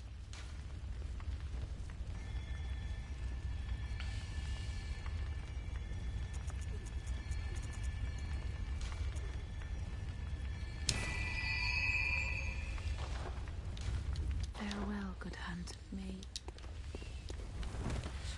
Now before we wrap up, there are a couple things I want to show off on my other character that went through the DLC, who was more focused on strength than skill. So let me just load that one up real quick. Maybe see if we can do some co-op before we stop.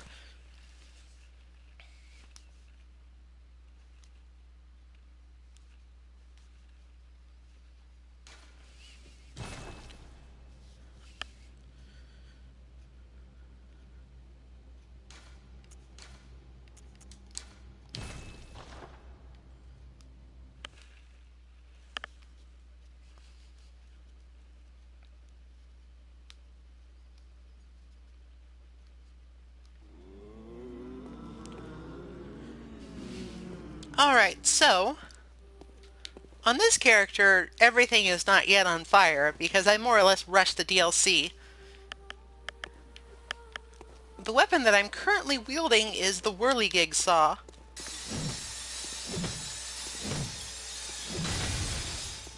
It's one of my favorite weapons in the game, and it's, in its current incarnation, probably one of the strongest. In addition to just being a strong, heavy weapon with a fairly quick set of attacks, it also has the Serration bonus when in this form, which does extra damage to beasts. And, you know, some of the more tough bosses in the DLC count as beasts, so having this damage bonus against them is rather helpful. In this two-handed form, It also has a special ability where if you hold L2, you can just sort of keep it sawing in place. And this does an incredible amount of DPS if you can get the enemy to stand still. It's not very useful against smaller enemies that will sort of get knocked out of it. But if you're, say, co-oping a big boss like Ludwig, then if you can get in there and do that for a while, you will do a ton of damage. Its primary form, or at least its untransformed form, is just a fairly standard mace. It's not nearly as fun or interesting as the buzzsaw form, but that doesn't make it bad. Far from it. It actually is really quick, it does blunt damage, it has good reach and a good moveset. And sometimes you need something quicker.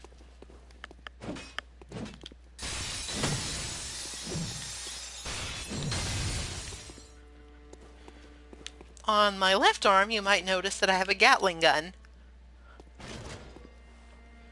The Gatling gun is not a weapon that you want to use for parries.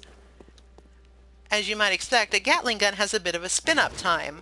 So if you simply tap the button, you will raise it threateningly and not actually do anything. But if you hold it, then it will rapidly fire more bullets than it actually takes to fire. I wouldn't say that makes it a bullet-efficient weapon, but it does make it fairly viable if you have high blood tinge or you upgrade it a lot. It's a good safe option for finishing things off, or dealing with small, fast enemies that don't have a lot of health. You sort of have to forego parrying if you use it, though.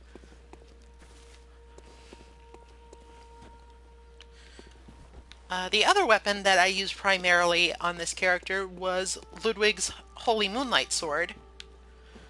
In its base form, it looks fairly unremarkable, and it simply has the standard Dark Souls style Claymore moveset, where you just sort of swing it around in a wide arc, does a lot of damage, covers a lot of ground.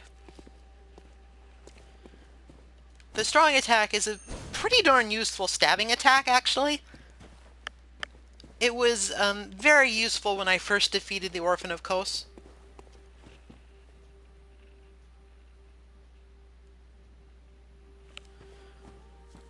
Which weapon?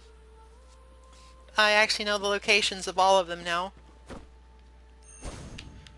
When you transform it, it becomes a two-handed greatsword with some interesting properties. The normal light attacks are not particularly anything interesting to write home about, but they become a great deal more powerful if you use the strong attacks. In addition to just doing a powerful swipe, you will also shoot a projectile. Like most R2 attacks, these attacks can be charged. In addition to simply being a fairly worthwhile and useful ranged attack, it does quite a bit more damage than bullets, so it's fairly useful for playing keep away if you have the opportunity.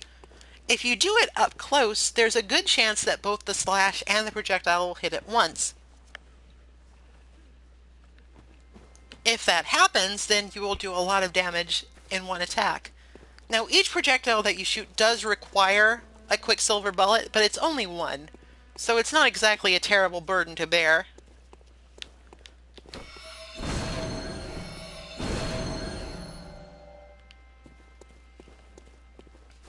The L2 attack is a little bit interesting because, while it technically does do a projectile, it doesn't actually have any range to it. You sort of charge it up and you do a powerful stabbing thrust attack. The only thing to that really is damage. If you do a leaping attack, not only will you leap, you will also fire a projectile. So this weapon has a lot of effective range to it. However, there are a couple of downsides. It requires probably the most stats out of all the weapons to be able to wield. It has a fairly hefty strength, skill, and arcane requirement to it. So to use it to its full effect, you need quite a few stats in all of those.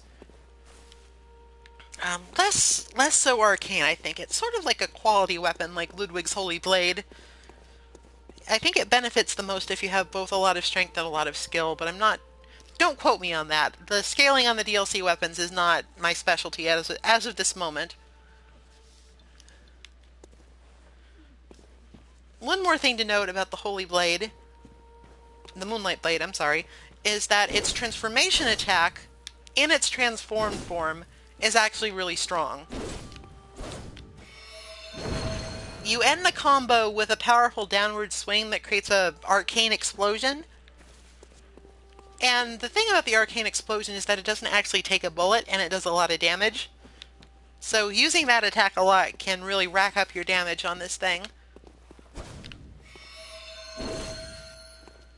The transform into the greatsword form is not so glamorous. But this is probably one of the coolest weapons in the DLC, and the DLC has a lot of cool weapons. What else have we picked up here? Ah, yes, the boom hammer. So the boom hammer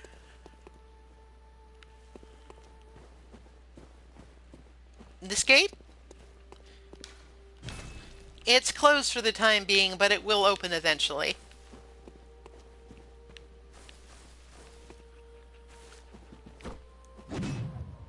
The boom hammer is fairly unremarkable in its moveset. It's just a big ol' hammer. However, instead of transforming like most trick weapons, you instead light it on fire. This does not change its moveset, however it adds the next attack you connect with.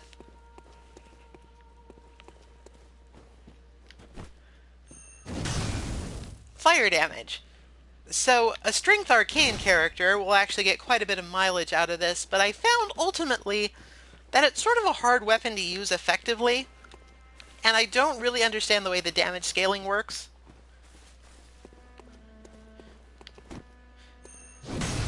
And I honestly found it a little bit boring because it didn't have a secondary form. But some people really like this weapon. You can turn the transform into an attack if you use the transform combo attack.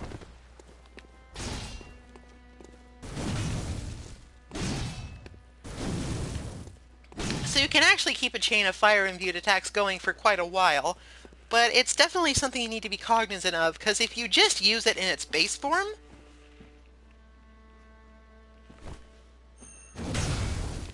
I wasn't hugely impressed by it.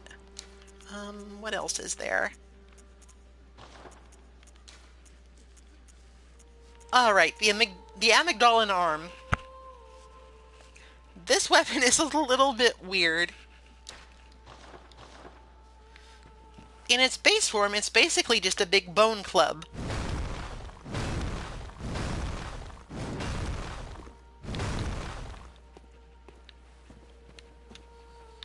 Nothing especially remarkable, but it does come out pretty quickly for such a heavy weapon.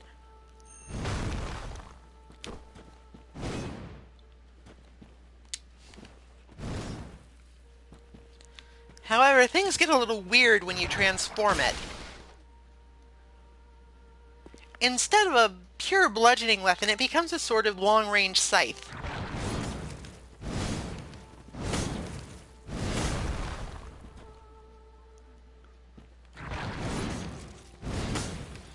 This weapon is actually really superb at crowd control.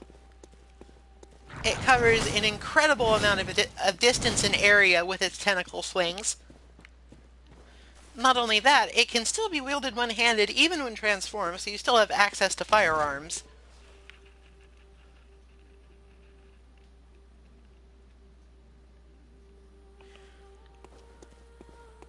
The Milkweed Carol rune, which I will show off in just a minute, only has an effect, as far as I know,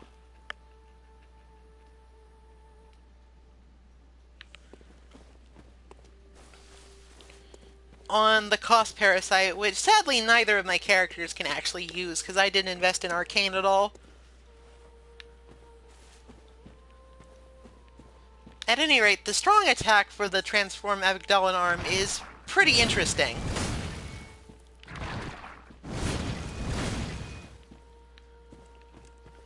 instead of using it as a weapon, you basically fight with the tentacle until it does what you want it to.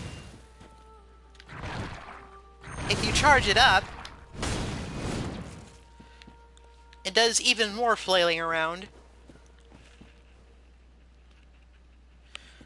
Yeah, I'm pretty sure that the arm doesn't do anything with the milkweed rune, though I guess we can test it out real quick. I did not actually show how to get the milkweed rune on my other run, but it's kind of a pain. You have to do Saint Adeline's quest, which basically just involves bringing her brain fluid until she blows up. It's weird. Alright, so the milkweed rune turns you into a big cauliflower. I'm not entirely sure why. I honestly don't like this transformation very much because it's just totally stupid.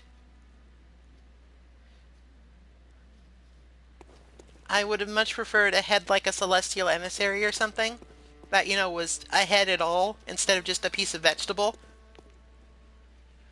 But it gives the Cost Parasite special abilities, and it increases your item find.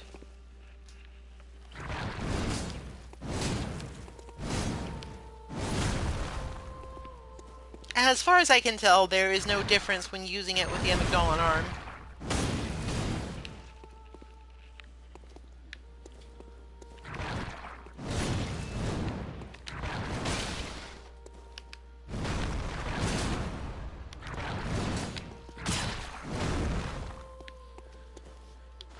What else could I use? I don't have enough blood tinge for the bloodletter.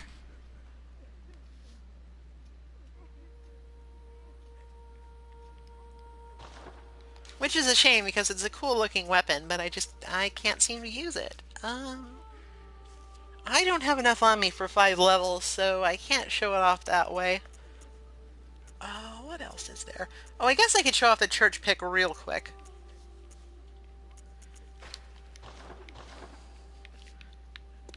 The church pick is sort of a weird dark horse weapon. It's kind of boring, but it's also pretty effective for a skilled character. I didn't really want to use it because I didn't really dig the design very much, but it's definitely not bad. In its basic form, it's just a sword. It's got more thrusting attacks than other kinds, but there's nothing really to write home about it. It's just a very competent weapon in this form. If you transform it, it becomes a war pick, which is a bit like a scythe. However, it's much faster than a transformed form of the burial blade, and it always does piercing damage, which is pretty cool.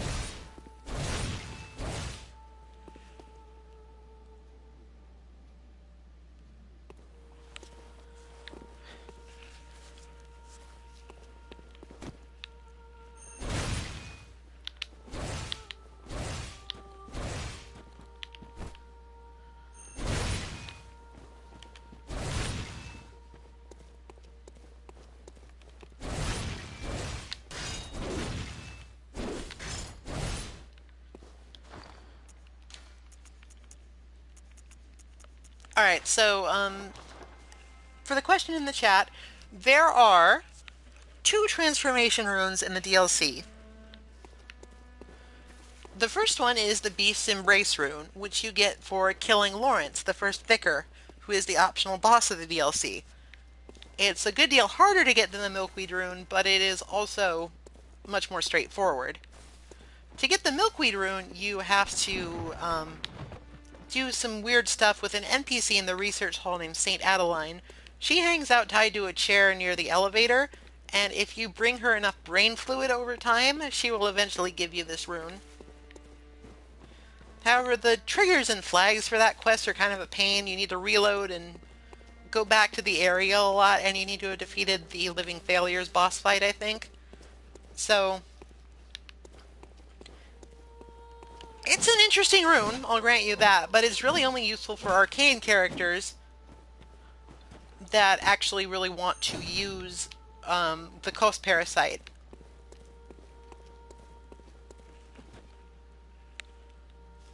Okay, I need to change runes. This thing is just too stupid looking. Normally I like stupid looking things, but I'm literally wearing a piece of cauliflower on my head.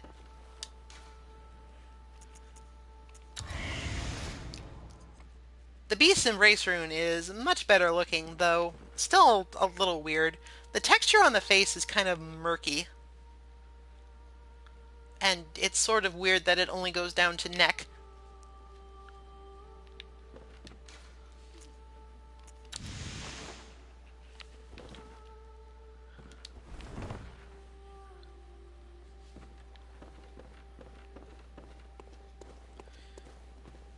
The Beast's Embrace rune also has a unique interaction with a certain weapon, the Beast Claws.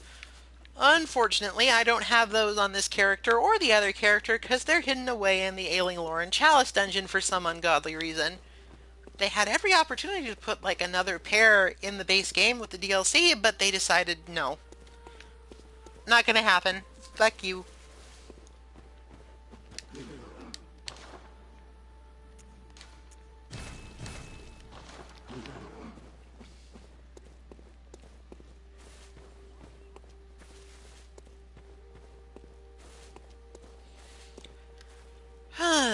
I might go through the Chalice dungeon again with some of the DLC weapons if I feel like it, but I'm sort of wiggling my hand on it.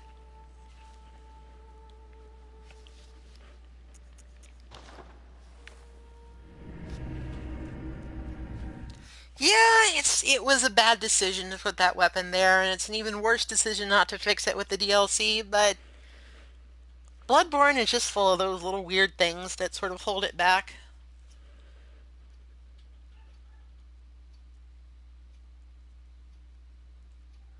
I don't necessarily mind that the Coast Parasite doesn't actually do anything unless you have 20 Arcane and the Milkweed Rune, because that's just sort of a weird, esoteric kind of thing that you would expect from using the body part of an Elder God as a weapon.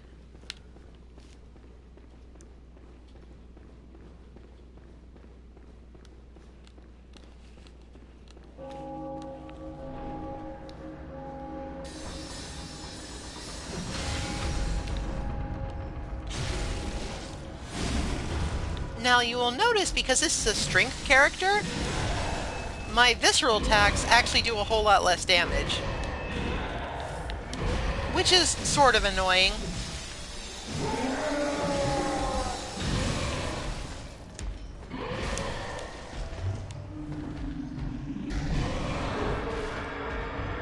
I am going to try, before I break for the night, to get a little bit of co-op action going here with Lawrence. Because I had so much trouble with that the other night, I figure other people could use a hand. However, one of the weird things about co-oping for Lawrence is that it's impossible to tell whether or not you're actually going to get to fight him. Because some people come here without the skull thinking that this is just a boss fight, and then they sort of wiggle around for a while and don't know what to do. A couple times they just head off in the right direction towards Ludwig and I help them along. But I haven't actually gotten a successful co-op Lawrence kill, which is sort of frustrating. He seems uniquely difficult in co-op. I'm not entirely sure why, but that's sort of the way of things.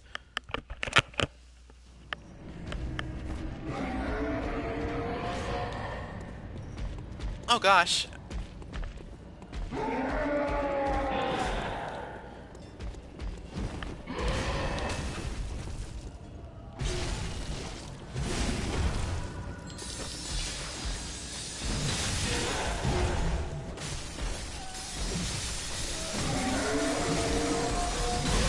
When you're fighting these guard people, I'm not even sure what to call them.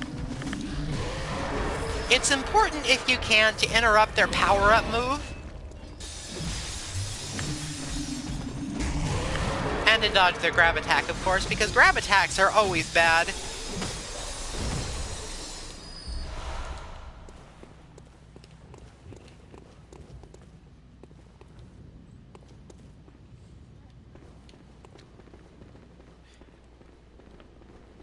Hopefully the Beckoner knows what they're doing.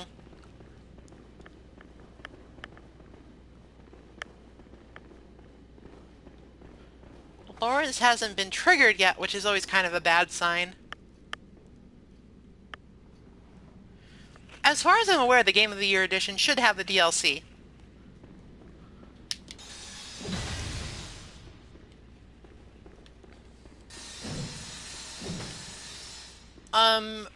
To check, you can just go to the Hunter's Dream, or check your inventory and see if you have something called the Old Hunter's Bell. That should be there for every character.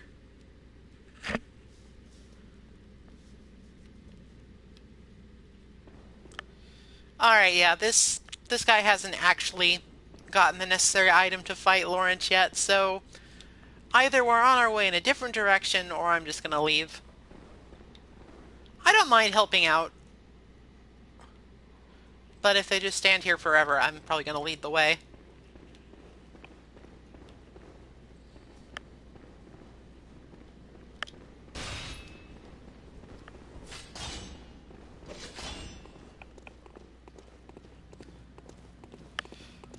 Oh boy, this game is gorgeous, but not very well optimized. If only it could have been on the PC. Not bitter. Yeah, if you have the Old Hunter Bell, then you have the DLC. Don't worry about it. Whoops. I'm not used to the timings with another person ahead of me.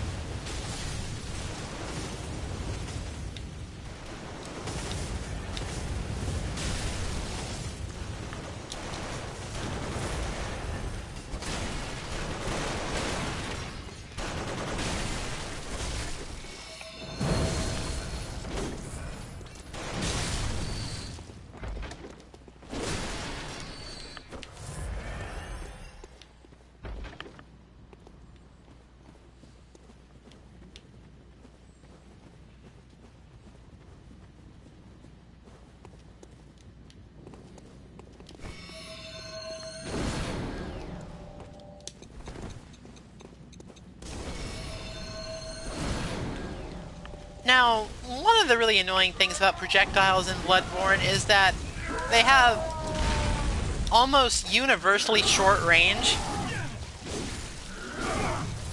So, things that look entirely reasonable to be able to hit are often not.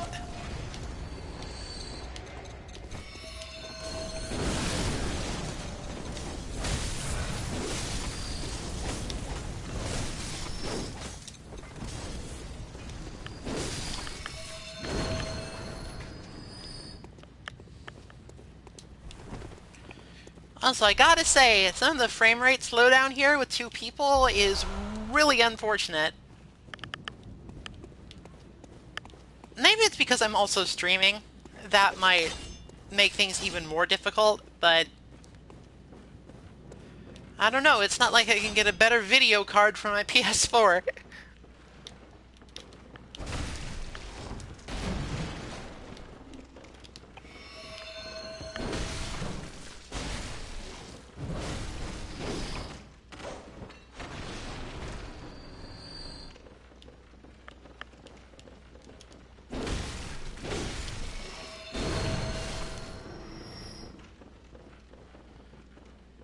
They're gonna get blown up. Okay, they made it out. That's good. It's usually fairly easy to tell what's going to happen once you hear the ticking, but some people I have witnessed just sort of blow up.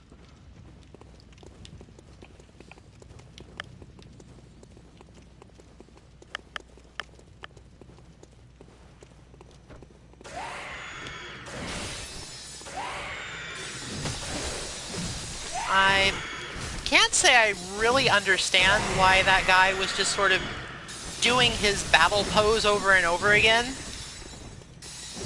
But he was. I won't complain. Oh, if I get a chance, I'll show you another thing that's really good about the Whirligig Saw. But I don't really want to waste it on this guy.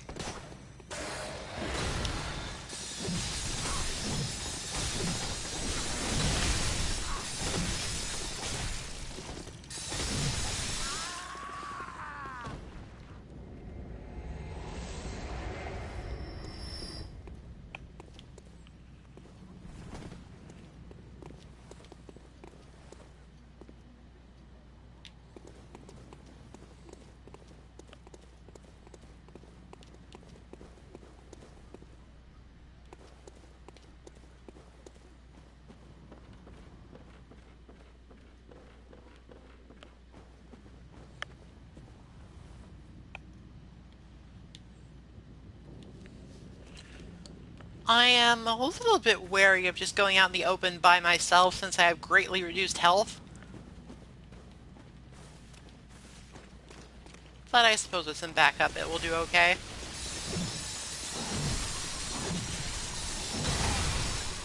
Oh, weapon at risk. That's not good. Time to change it up.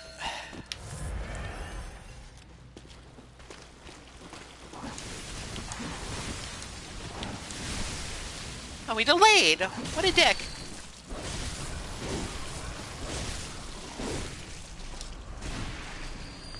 Where is my friend? I don't know where my friend is. Friend? Is he just gonna leave me to do all his dirty work?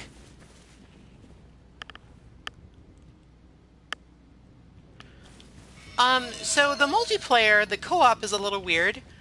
The normal monsters aren't... Oh, there he is. The normal monsters aren't actually that much harder. However, the bosses will get a buff depending on how many people you summon to help you. So that can actually lead to some situations where it's better to do it solo.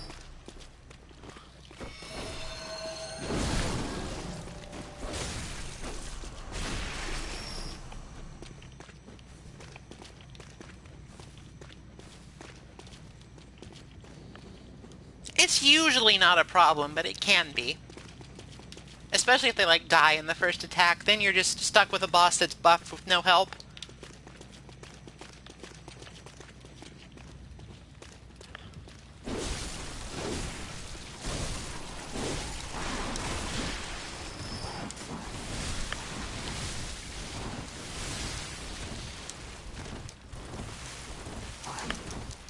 Holy shit, this Beckoner is worthless. Where did he even go?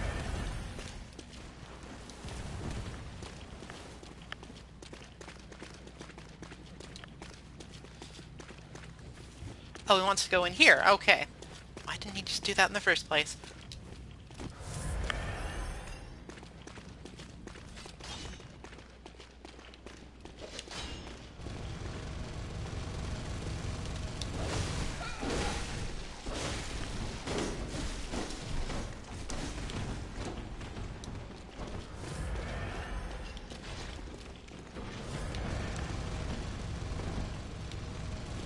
What? There we go. That did not do as much damage as I would have liked.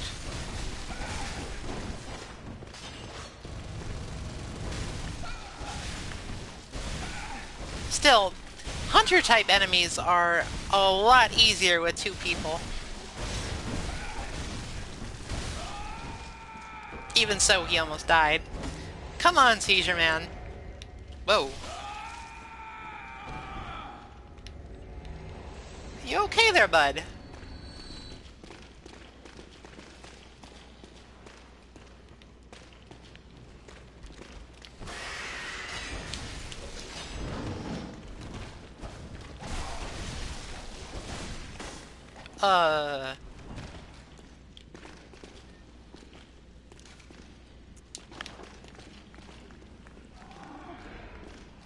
He just sort of left the world.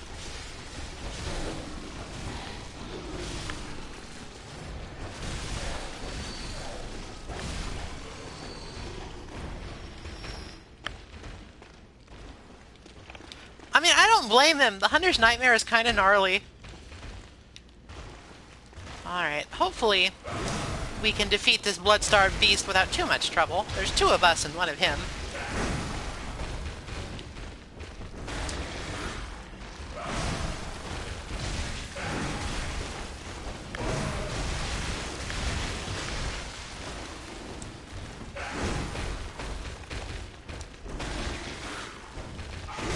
Ah!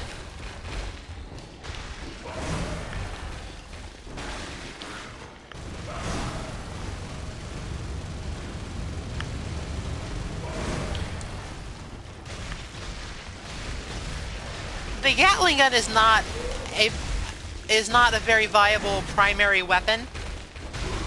However, it's good for finishing off dangerous enemies. because it does do quite a bit of sustained DPS. It requires a lot of ammo to do so.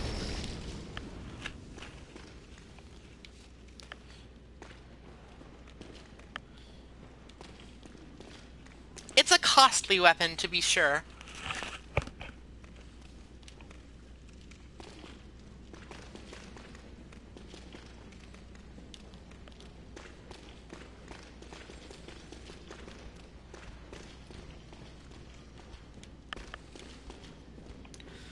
But it's also hella cool and situationally useful, so...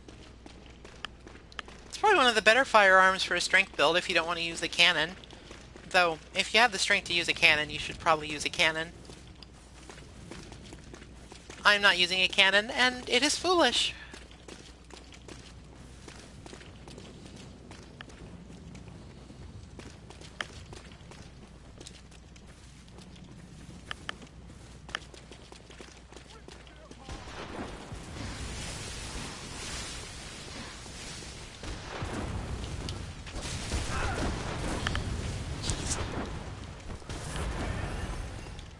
Oh, that's a friend. After a while, everybody gets so bloodstained it's hard to tell friend from foe if you don't get a good look at them.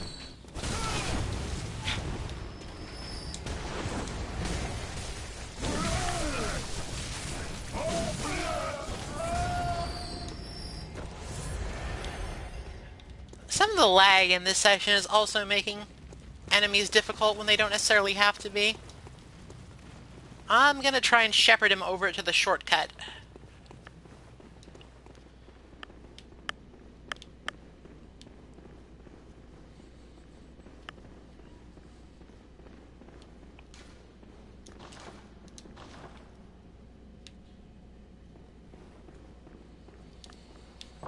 I think if I open this up for him, it will stay open. But hopefully he will notice where it leads.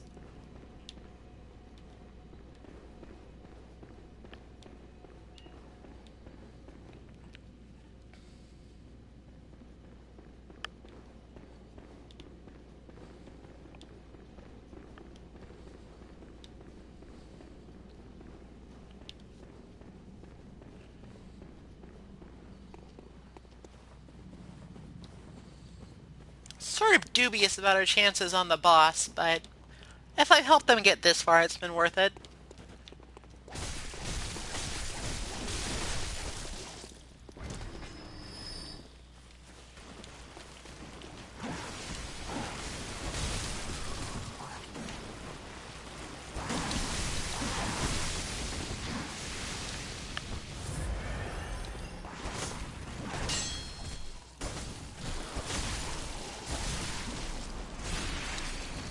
Oh no, you don't want to be there, friend.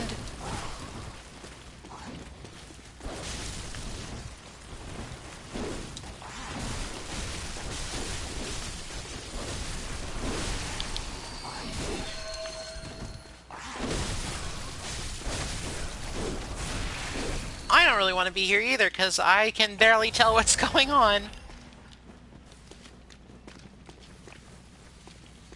Hopefully it's better on their end.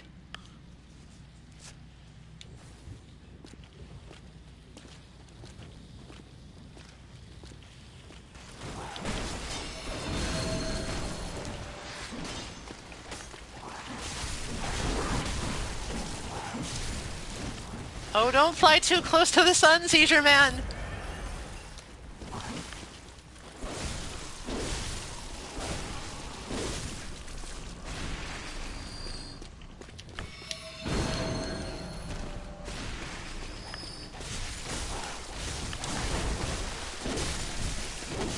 I'm gonna have to give myself some blood bullets soon.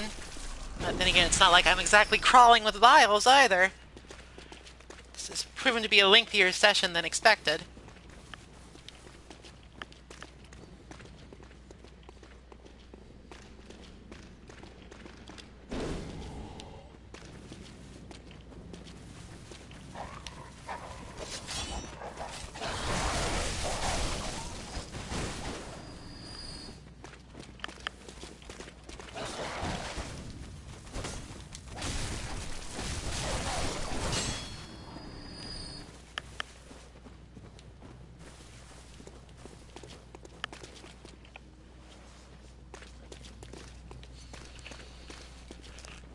I sort of only really like co-oping for bosses, but this is okay every once in a while.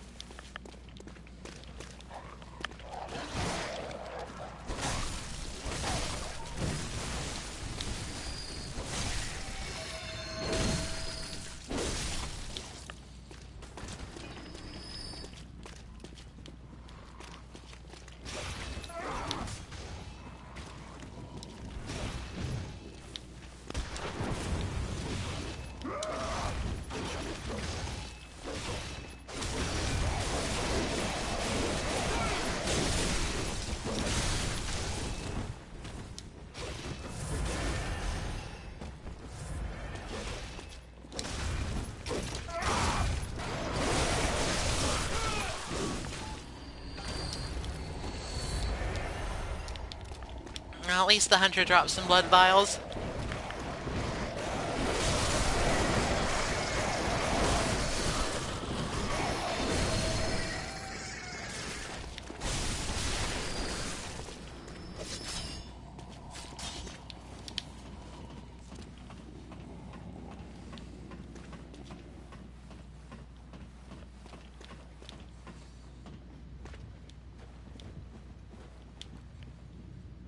I suppose the question is whether he wants to explore for the hunter scythe or if he just wants to move on. I mean, for all I know, they don't have any idea what they're doing, so maybe they'll see the shiny and know not what they do. If they do go down that way, I will back them up, but if they don't, I will also back them up.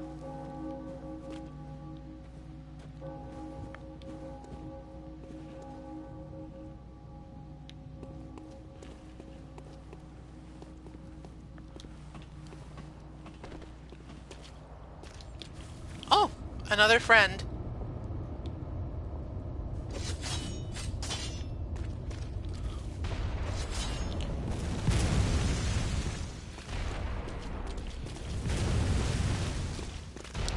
Hallery Butt Barbie. Is that so? Oh, they must have been waiting near the Ludwig area.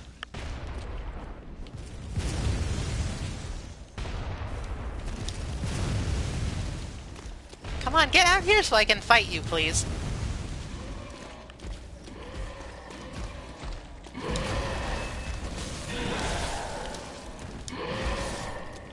Oh, the Beckoner died. Rest in fucking pieces.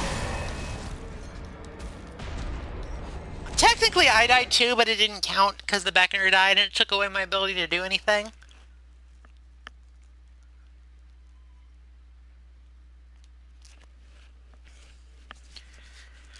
Oh well.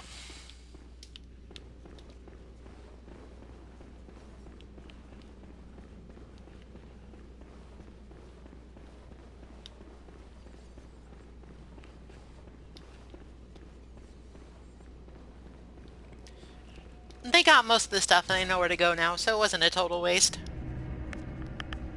Alright, I think I'm going to try for one more actual Lawrence fight, and then I will probably break for the night.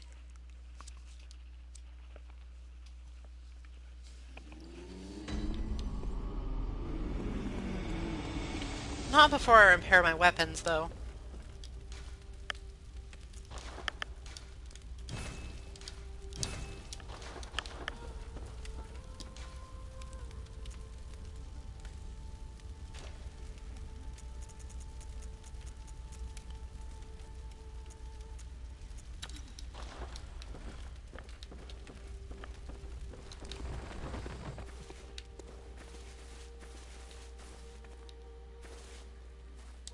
Welcome home, good hunter. What is it you desire? That's also another interesting thing that happens in this DLC. When the doll goes to pray at that headstone, you can get into this weird situation where you're technically talking to the doll and using the headstone at the same time. It's very odd. Very odd indeed.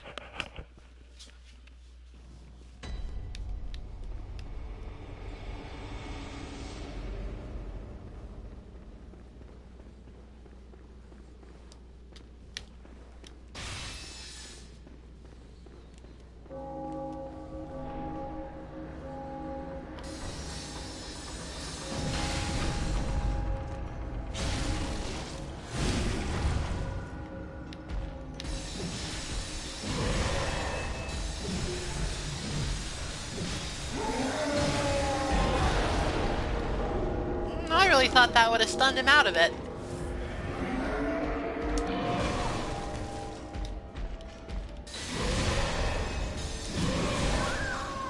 Oh, that was stupid.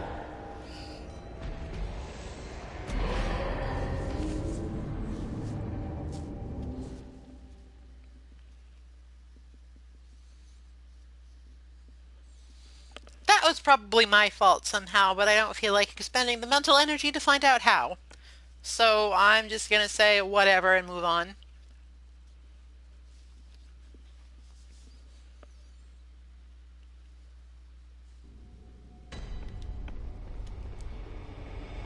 Oh, somebody just died.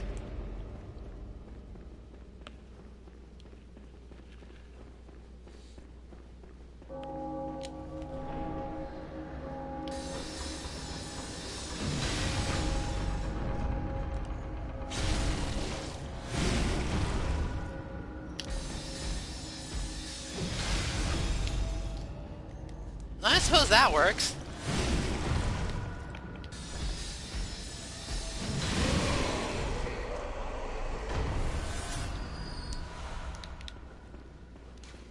Alright, now that he's dead, I can safely ring my little bell. And hope somebody is out there.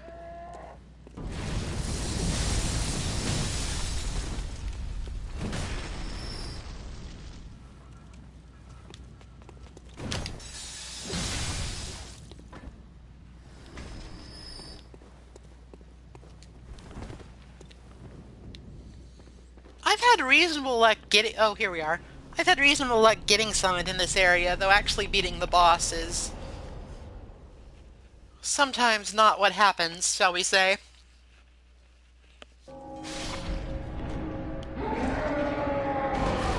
Ow.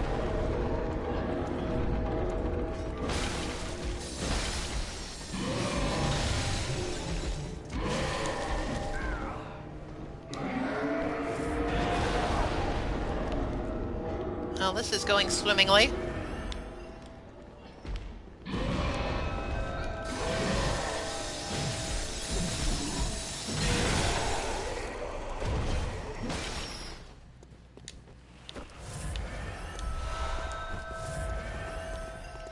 I will attend to Seizure Man in a minute.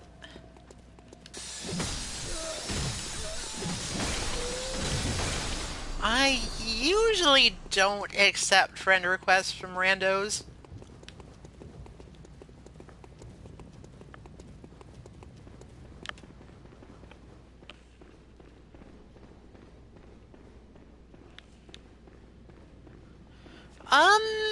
I did play this game from its original release for a while, but I only recently got back into the DLC. Oh, god damn it. Please tell me you have Lawrence's skull.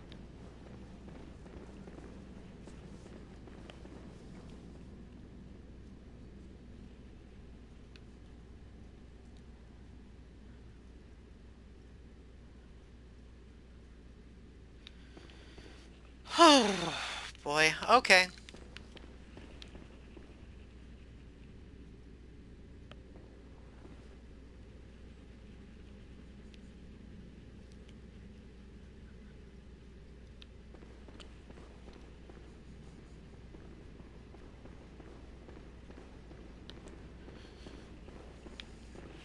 I guess we'll go on a magical journey with this guy, too.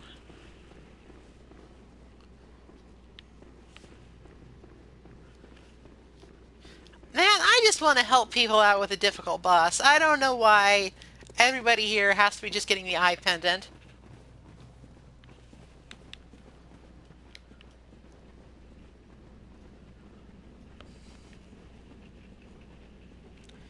Hopefully they know where to go.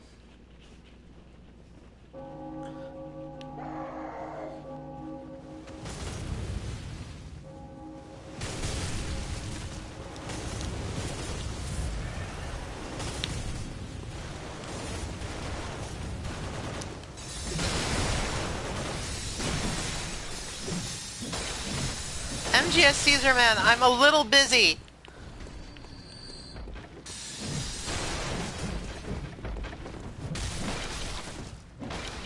I'm being fired at by primitive machine guns.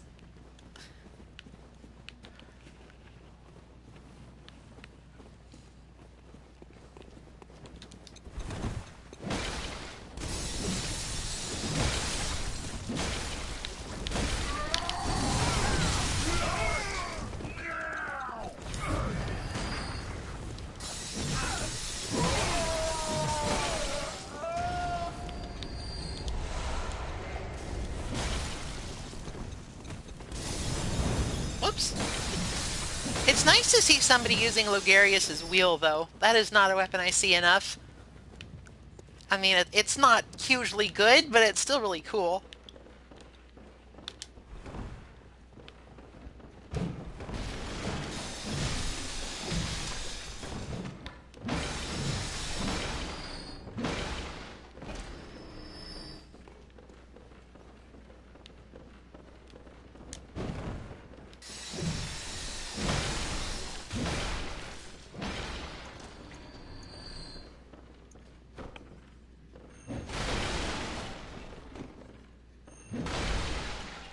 If I really wanted to, I could probably kill this guy by throwing a Molotov, but that would not be sporting.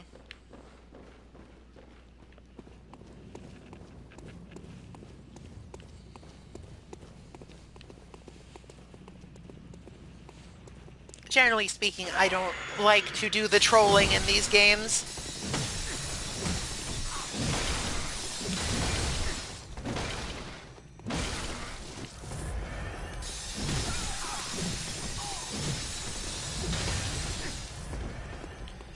Another nice thing about the Whirligig is that the fourth hit of the light combo actually keeps going on the ground. Oh, he brought out the big guns.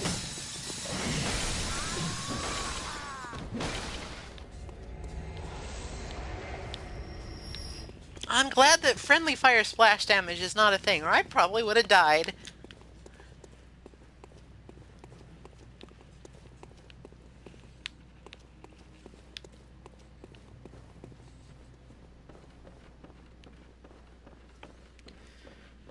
Back at it again at the River of Blood.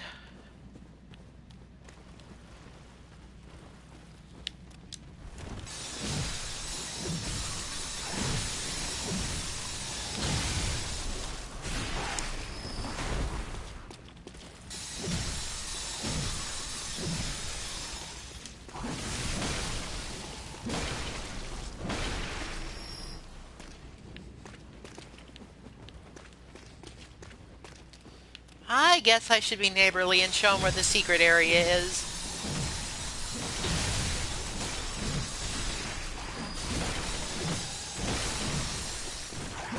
Whoops. Always have to watch out for the chick's donkey kick.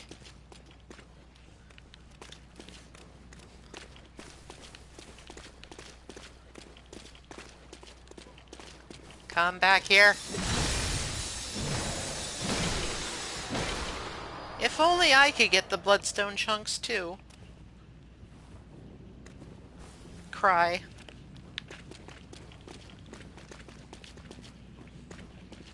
I feel like that should actually be a way to be able to get bloodstone chunks, is to just get them from the scurrying beasts from other players.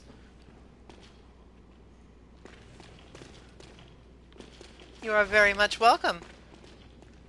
Whoa! Okay, this is not the place we want to fight him.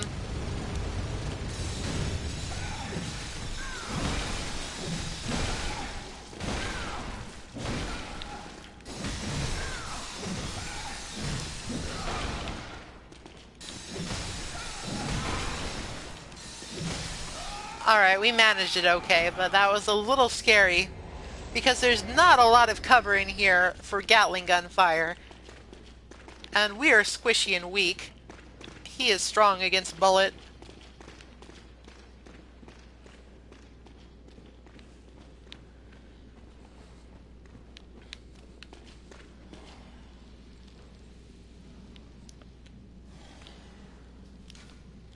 I'm gonna try and point him the other way.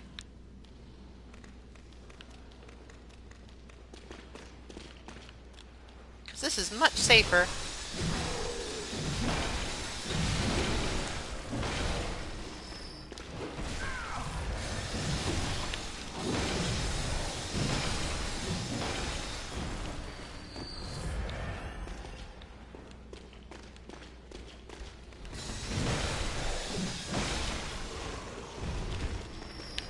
Alright, here we go again with the Blood-Starved Beast.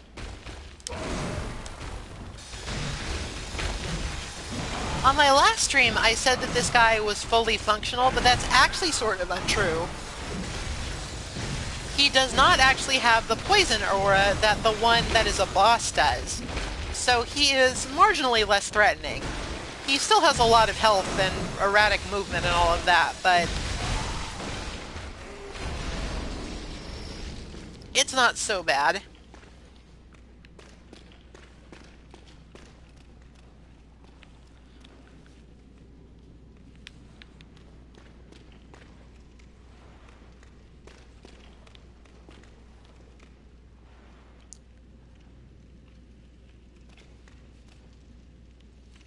I love the wagon wheel, by the way. I think I actually used that extensively in my Chalice Dungeon character.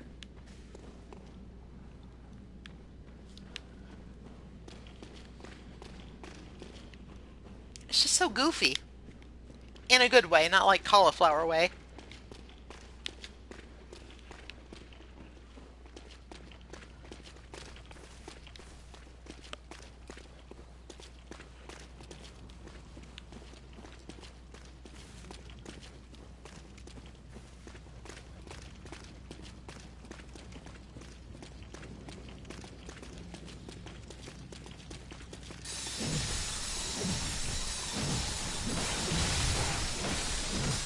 If only there was some way to put Logarius's wheel on the stick of the Whirligig saw and make it spin. That would be the ultimate strength weapon.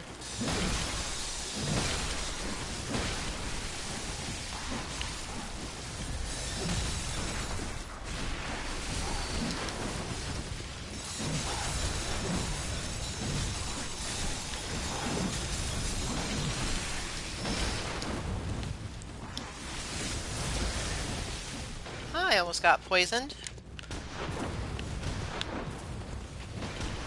Hopefully I can take the heat off him from the snipers up here. Though having both of them firing at me at once is difficult to get in on. Oh god, especially with that frame rate. Everything's fine. Don't worry about it.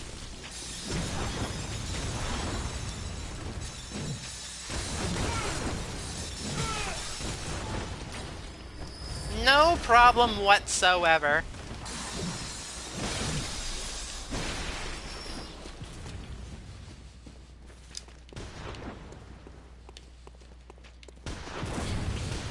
You dickhead.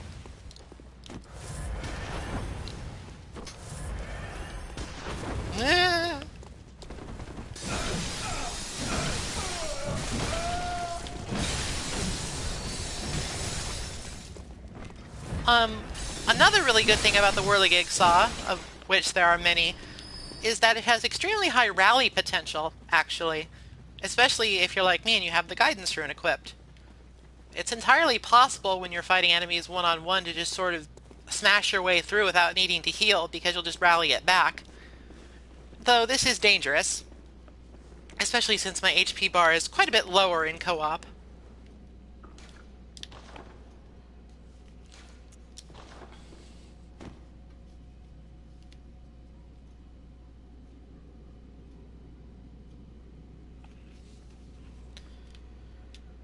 I'll just let him have his audience with the rogue.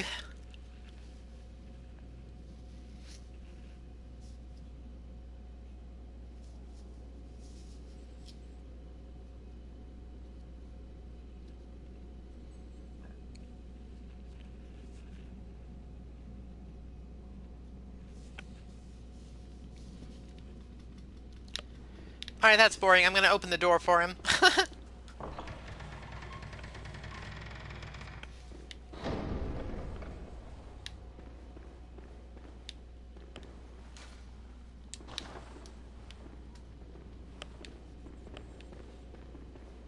Hopefully he got the message that something good is down that way.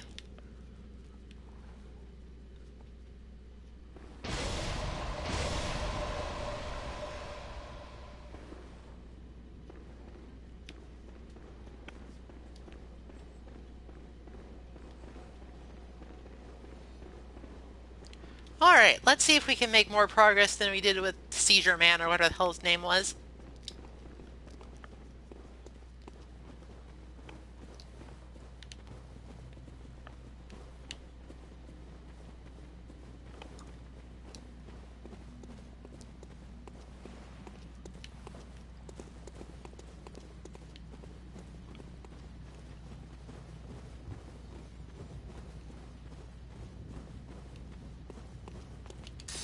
The stretch up to Ludwig can absolutely be tricky.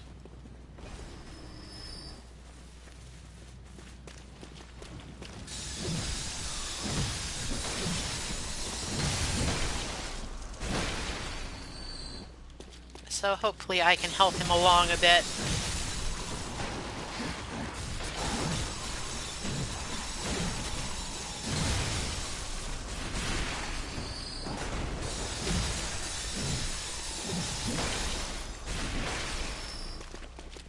Oh, what a mess. Still, that went better than last time. Both of us having heavy weapons helped quite a bit, I think. The blood-sucking beasts that are the ticks are actually fairly difficult to take out without a weapon that does high poise damage. And I believe that Seizure Man was using the Blades of Mercy, which, while very powerful, are actually a little bit difficult to take out the ticks with because they simply tank most of the shots. Swings. You don't shoot things with blades. Most of the time. Maybe if they go back on their word and make another DLC for this, they'll introduce a trick gun that turns into a sword that shoots swords. That would be pretty silly.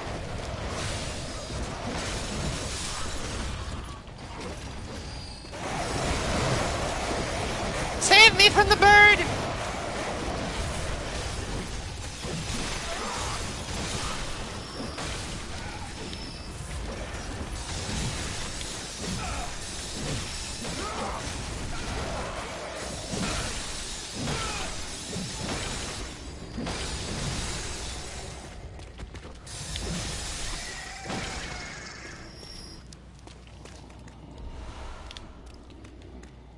Always appreciated.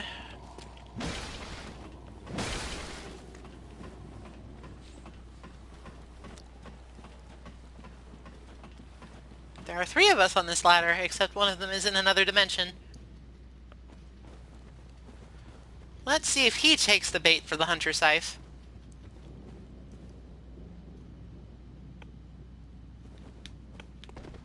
Ah, inquisitiveness. He will come to regret that.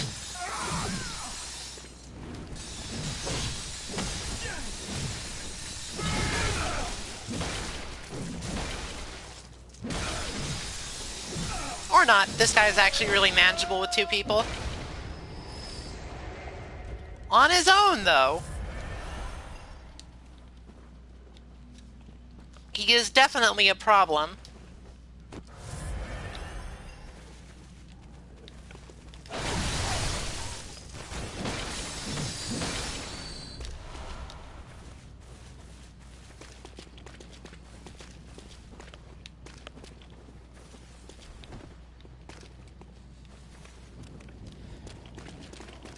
Come along, Nemo Nemesis. There is much yet to be done.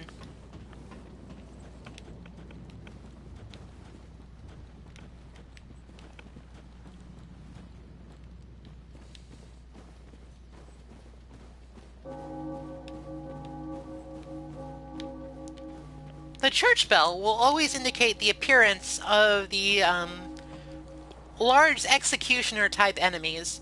I don't know what their names are, and I can't really think of a good one off the top of my head, except they're like the big executioners because they use big axes.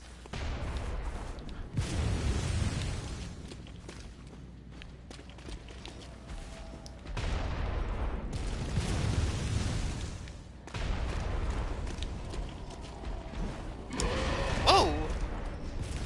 Interesting.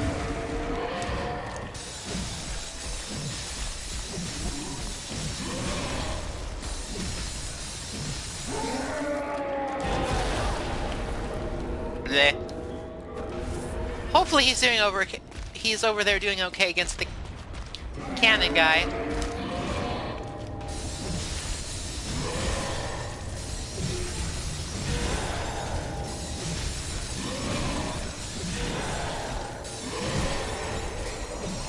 I almost died, but don't worry about it. I'm probably okay. Also, that's 6 free blood vials. No, Nemo Nemesis! Life is so cruel!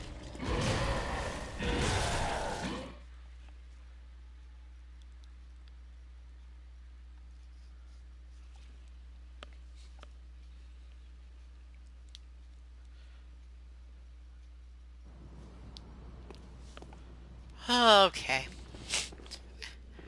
Alright, I have an idea.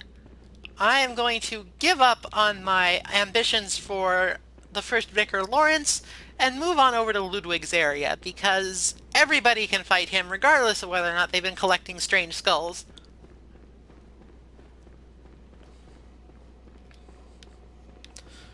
I'm also quite a bit better at that fight, so I will probably have more success with helping people.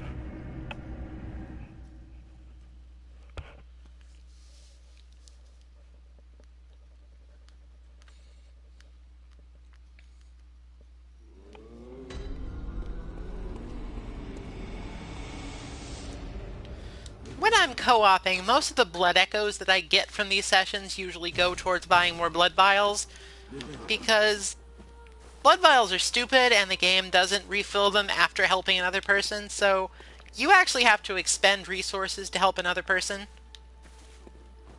as opposed to it just being, you know, a good thing to do. Some more fire paper.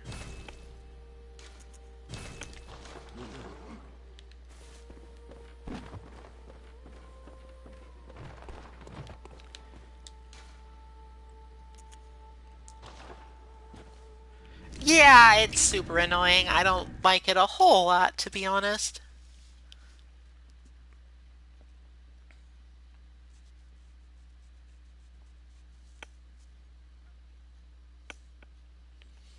Blood vials in general are just kind of bad, but, you know, what you gonna do?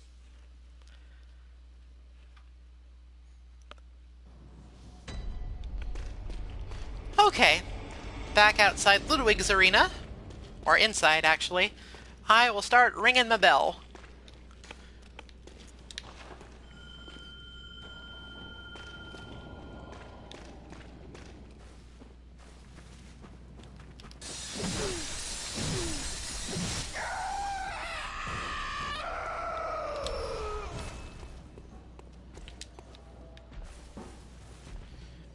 Alright, requisite pointing out for newcomers to the stream who might have ambitions of doing this for themselves, always kill this guy.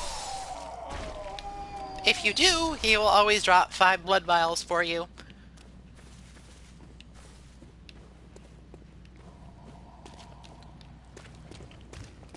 You can leave the crows alone. But since sometimes it takes a while to get summoned, I like to clear out the immediate area of enemies, just so I don't get blindsided if I'm like checking something else while I'm waiting.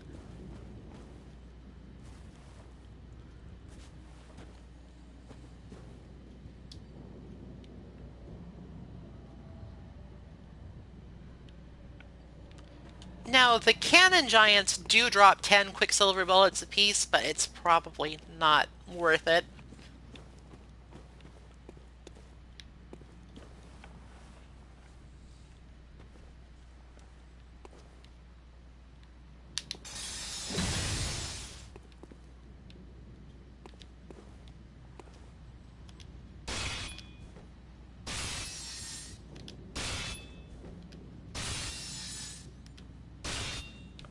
The age-old tradition. When you're waiting around for something, just transform and retransform your weapon a bunch. There's sort of an interesting trick that you can do. I hesitate to call it that, but if your weapon has like a particularly long transformation animation, it can sometimes be better just to switch your weapon, because it will always come out in the default form. For instance, I have this as the Moonlight mode, but if I switch back to it, it's just a regular old sword.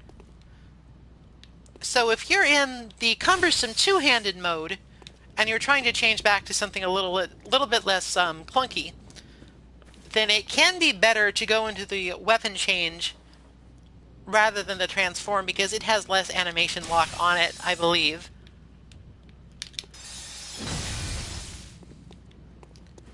I might just be talking out of my butt here. It seems like it would work that way, but I might just be completely wrong and there's no difference.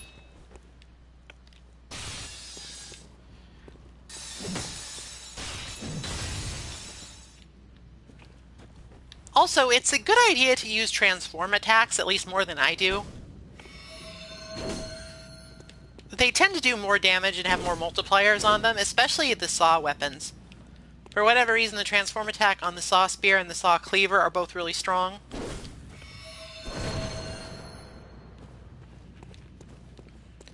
Come on. Oh, here we are. Okay. I was gonna say, all of those false starts for Lawrence and not one for Ludwig? Come on. Come on, be fair. Throw me a bone.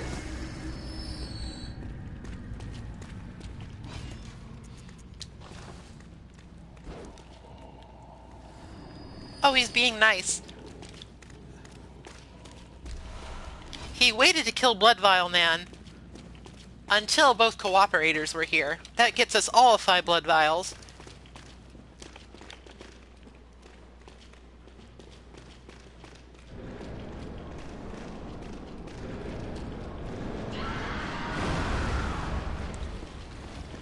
Careful there, Beckoner.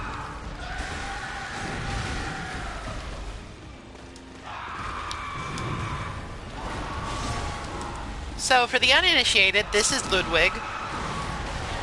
He is a huge roadblock for most people doing the DLC, so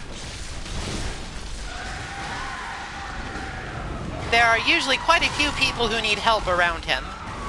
Oh god, I got donkey kicked. Save me!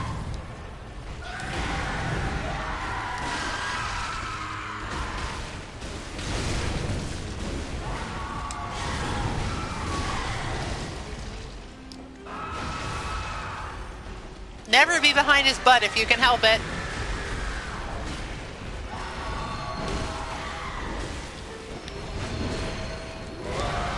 Ow.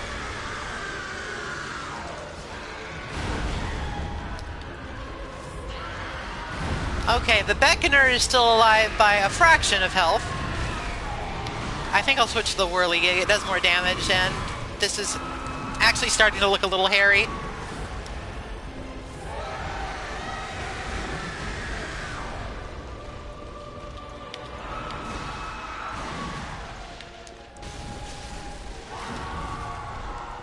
Alright, I'm gonna eat a Beast Blood pellet here to show off something cool about the Whirligig Saw.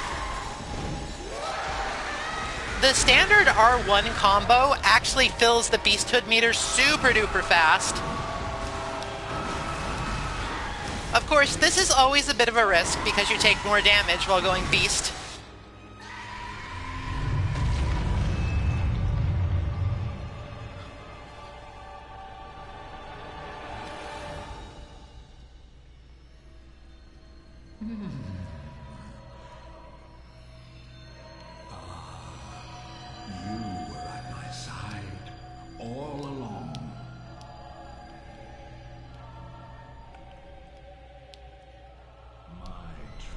I think that it's entirely possible that you cannot actually skip this cutscene in co-op, which is sort of annoying.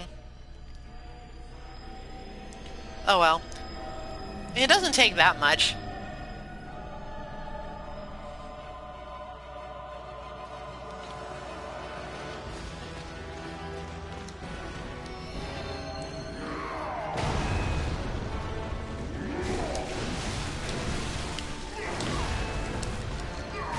Oh no! My Beast Blood pellet, it undid me. I forgot it was still going.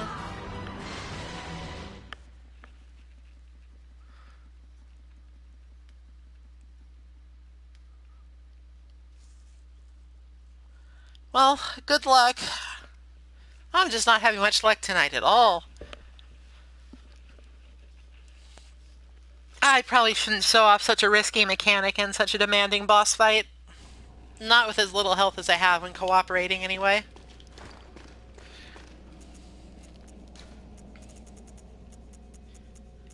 Was it hubris, or am I just bad? The world may never know.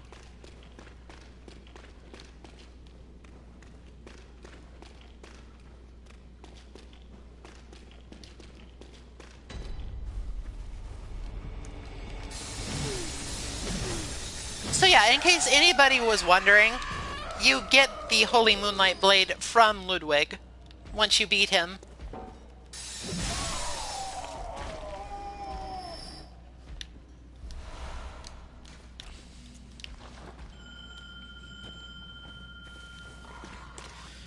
So it's not an easy weapon to get. You can't just make You can't just make a mad dash for where it drops like you can with some of the other weapons, like the Whirligig. You actually need to beat Ludwig for it, so you had best be prepared.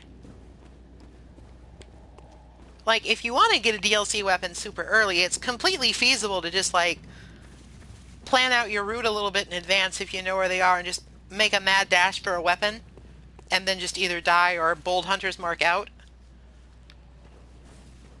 This is especially easy to do with the Beast Cutter, the Boom Hammer, and the Scythe.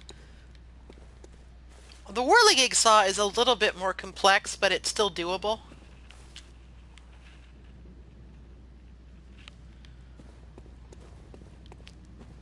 Might actually make a video showing off how to do that if I feel so inclined.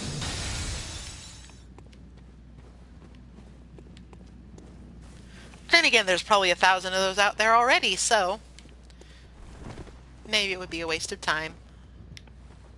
If you're wondering why I'm not picking up this item, it's because I'm completely full on pebbles. Pebbles, for better or for worse, don't have much use.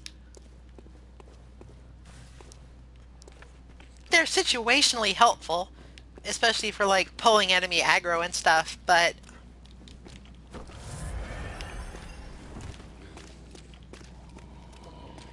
I don't need 120 of them, or however many you can hold.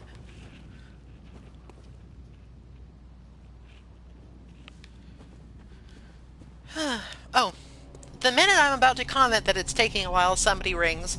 This is actually, like, I have had really good luck in the DLC helping people.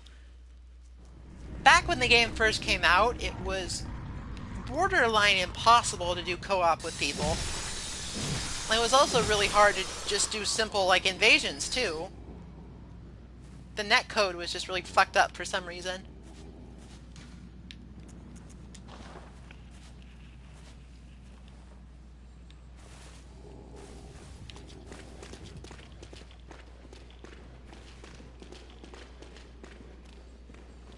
They have since fixed it, but by the time they did, a lot of, like, the really prime time for co-oping had passed. So it's good that it's in working order by the time this DLC is still out and relevant, and y'all Beckoners need to stop getting hit by that, because he does that every time he starts the fight. Also, I can't get Ludwig's attention at all. But it seems like the Beckoner survived his initial assault, so it should be okay, at least for a little while.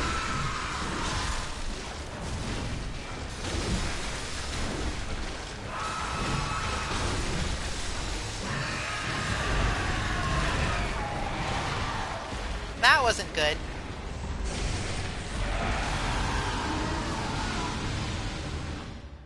I think we both died, though, so don't worry about it. Not my fault.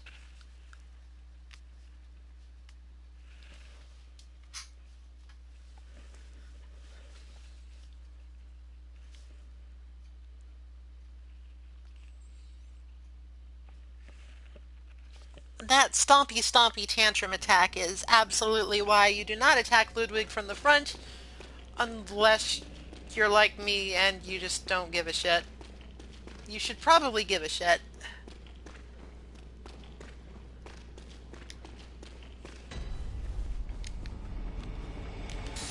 Alright, I swear to God, I'm gonna get like at least one successful co-op session.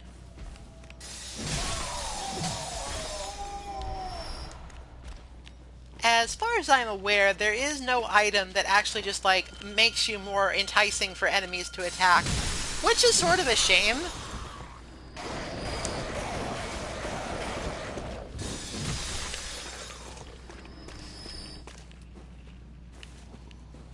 But it was always kind of a niche item, and there are a lot fewer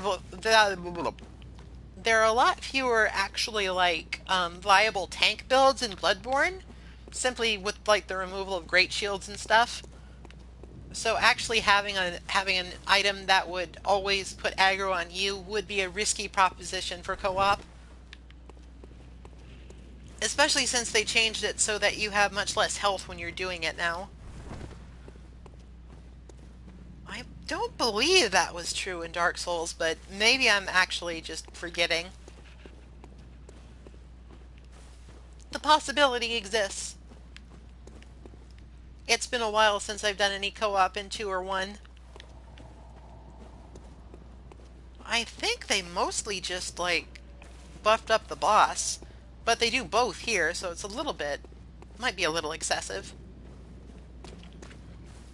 No, because the thing in the first Dark Souls was that you couldn't heal with Estus Flask yourself. You got healed whenever the host healed himself. I believe you can heal with Estus in Dark Souls 2 now, so... Bleh. I know a lot about video games, I swear to God.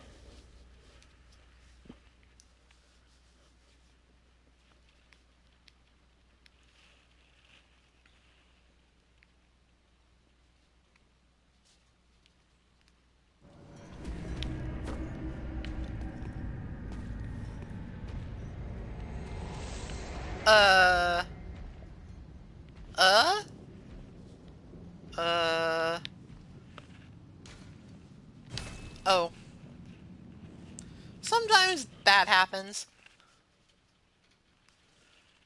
The netcode is better, but certainly not perfect. Let's try that one again.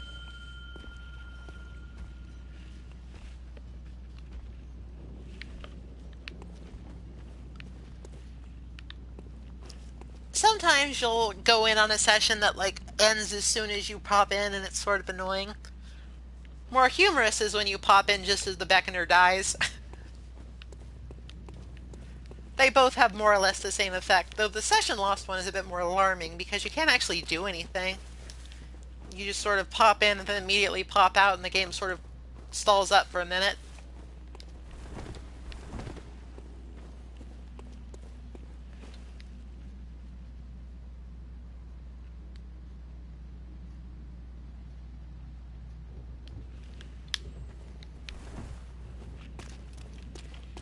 Yeah,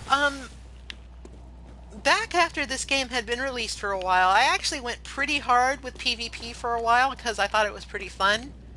But in the end, I just got really fed up with the lag. I couldn't adjust for it enough, and it just frustrated me, so I stopped. I'm not sure if they'll ever be able to make something that is actually, like, acceptable in terms of lag. For the most part, it was pretty okay in Dark Souls 2 on the PC version. But it was certainly not without its flaws. I just think that as much as I love them, Japanese developers really need to take some time and learn how to use a lot of like the contemporary internet connection tools.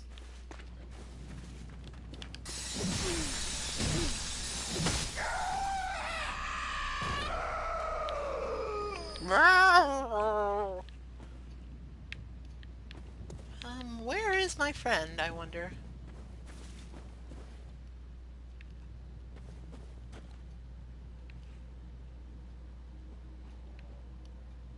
I think I hear him. Oh, there he is. Okay. He's fighting the Axeman.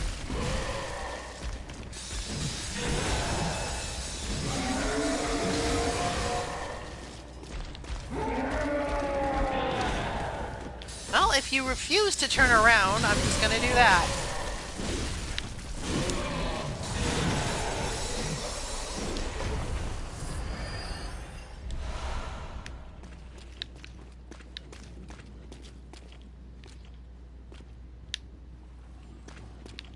I hope that's not the only thing he wanted help with. Come along, friend.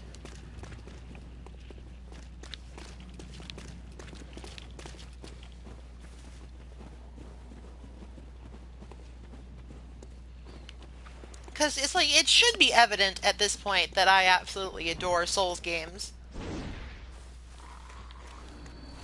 However, I will not deny that they could be vastly improved if the people who made the netcode had any idea what they were doing.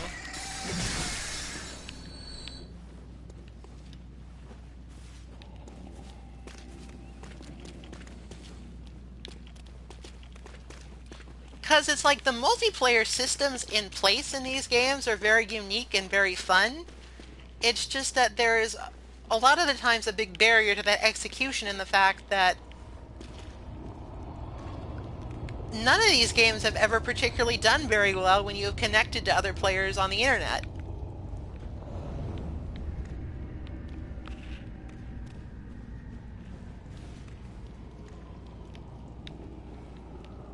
It's sort of like how, you know, Nintendo was just so adamant about using those stupid friend codes for so long. Oh, it's a cauliflower.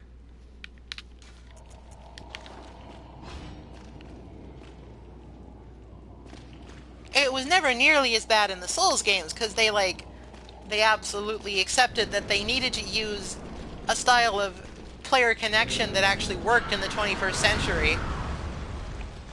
But it's sort of a similar issue in just that I think that a lot of the developers over in Japan don't have a lot of experience with like games that require a robust online connection.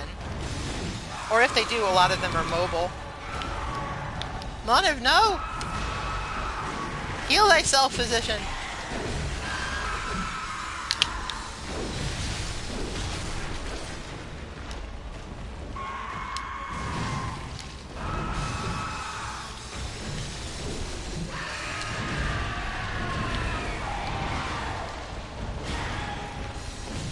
I have heard really good things about Splatoon and to a lesser extent Smash, so it's good to hear that Nintendo at least has started to really put some effort into that. Because most of these games that I'm referencing are actually like really stupid, good, and fun. It's just that there are a couple of things that hold them back.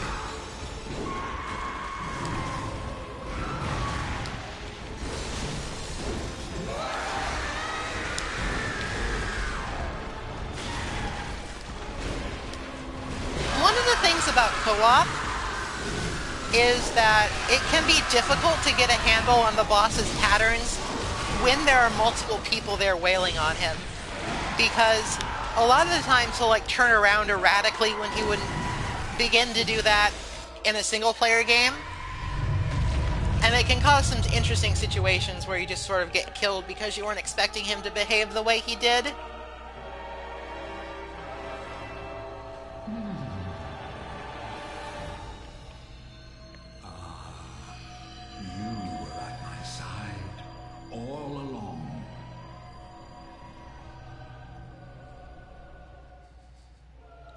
I found it's especially kind of bad in the second phase of Ludwig when he gets the stupid huge sword.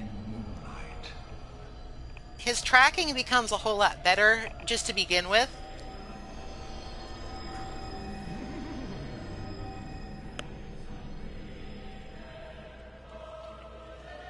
Hopefully this time I can sort of avoid getting owned.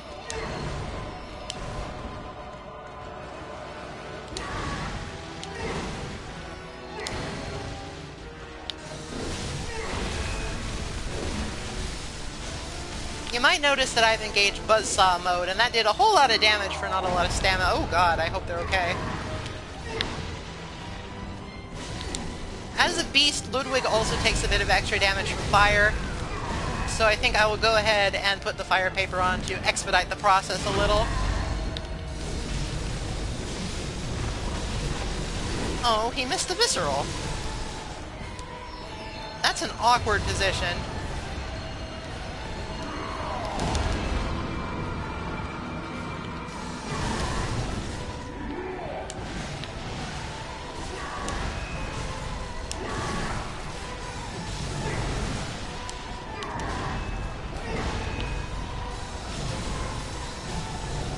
Whoops.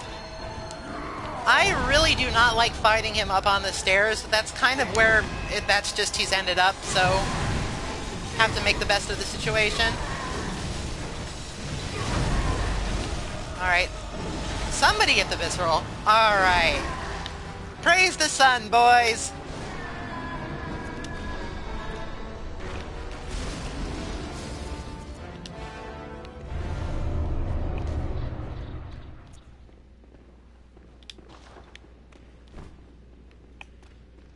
Here's a fun trick. If you leave the world while you are in that pose, you leave a floating cane. It's really funny.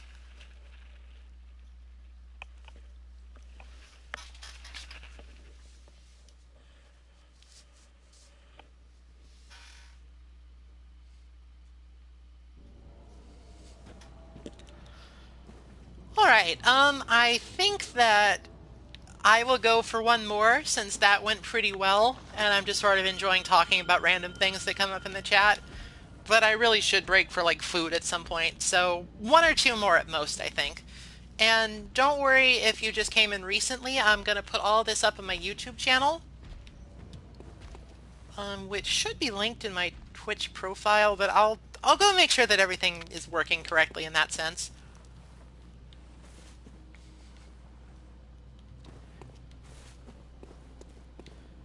If you did come in late, you did miss some hijinks in the fishing hamlet with very large and terrible whalemen.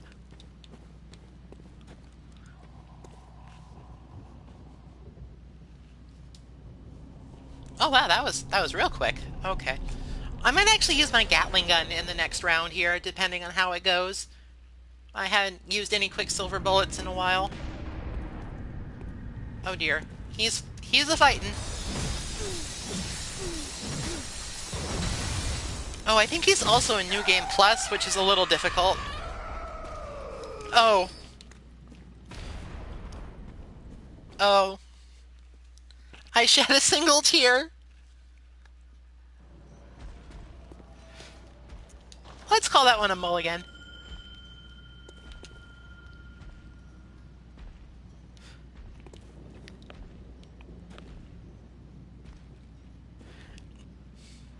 I could have maybe made it to him in time to help if I hadn't dealt with the witch, but the witch is actually really dangerous to leave on her own unattended because she can do a really powerful grab attack that kind of comes out of nowhere. Honestly, that witch is like the most random enemy in the whole DLC. I have no idea why she's here in this specific spot.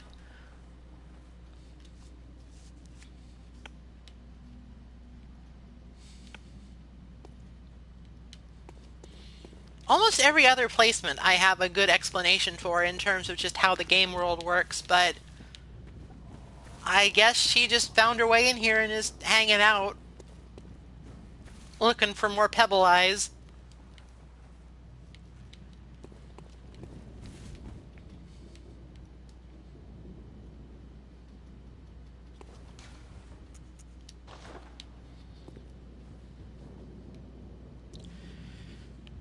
What else could I potentially talk about?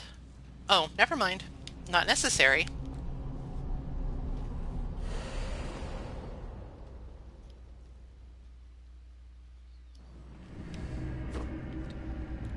Alright. Oh, my friend is down there and hasn't killed the witch?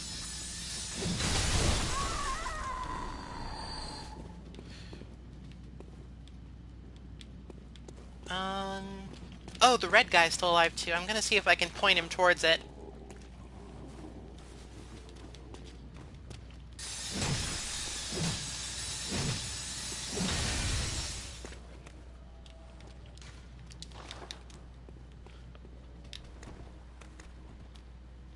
Nope, he's not interested. Oh well.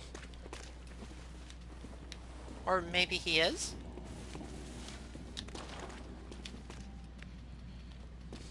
Pay attention to me! That's the ticket.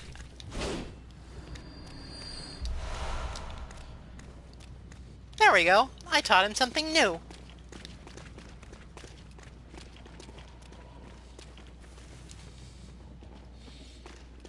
I mean, sure, a chat system of some kind would have made that much easier, but also so much more rewarding when all you have to work with is attacking the air and pointing. Oops.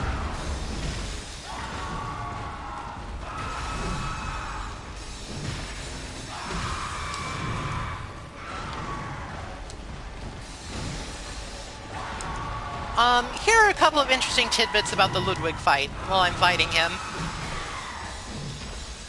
I've mentioned this before, but it's super important that when you attack him, you don't attack the butt.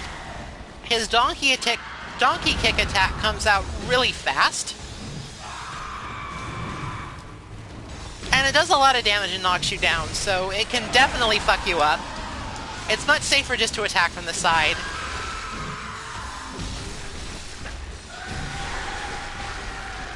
As is fairly evident, Ludwig can be staggered pretty easily, especially if you have a heavy weapon.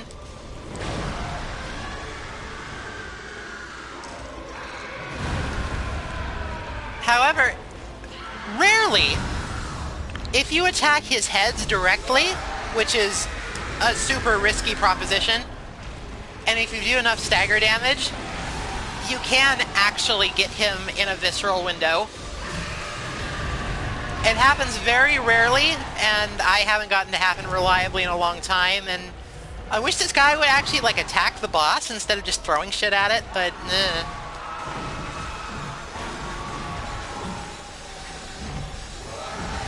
Oh, this is bad. Okay, no problem. I came really close to dying to that charge attack.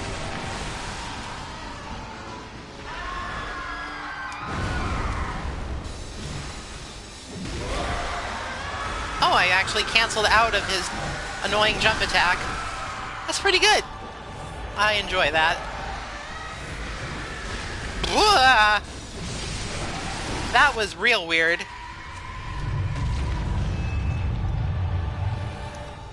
But still alive. Don't worry about it. It's fine. I'm a horse. Oh, it can be skipped. I guess just none of the hosts have done that before. Maybe he's just sick of this fight. I don't blame them. It can be definitely difficult. Oh no! Oh, that was a really bad time to get frame rate lag.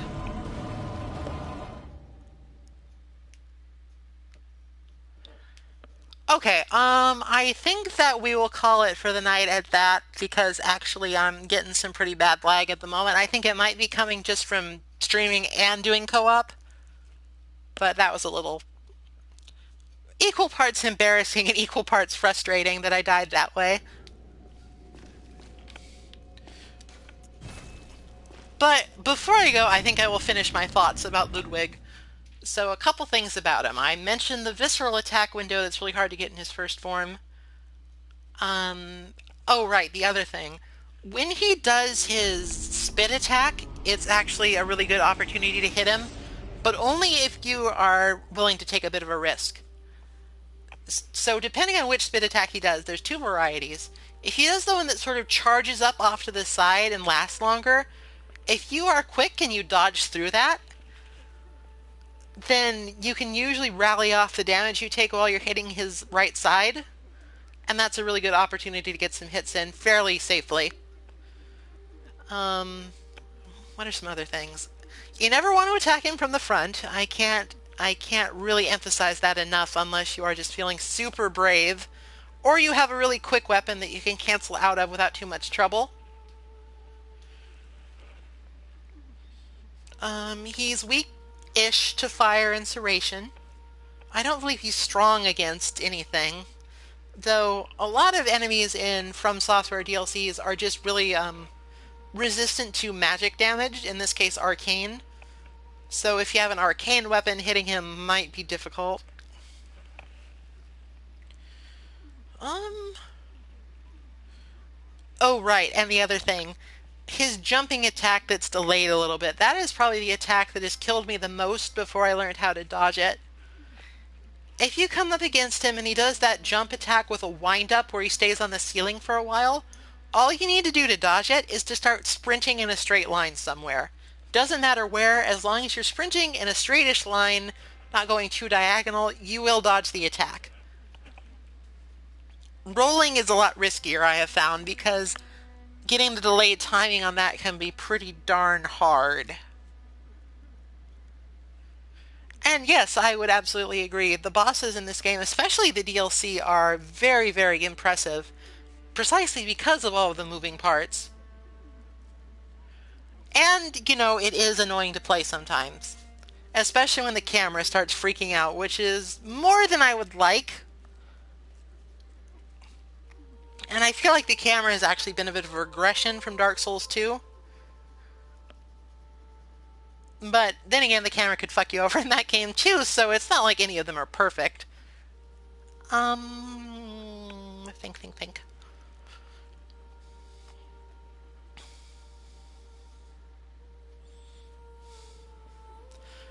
Yeah, that's Ludwig. He's a really difficult boss, actually. He's even more difficult for cooperators because the potential for a one-shot goes way up since your HP is cut by a pretty significant amount.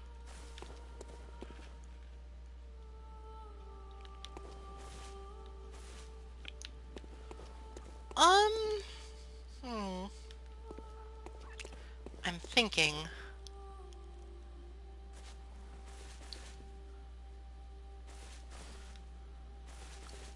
Best advice I can give for Ludwig is to always sort of dodge up and to the left. That's actually really good advice for most Souls bosses, but it's especially true in Ludwig because that's sort of his blind spot.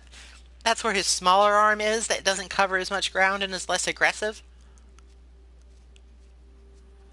And it becomes less helpful when he gets his sword because he has more even coverage, but the general principle of dodging into him rather than away will serve you better.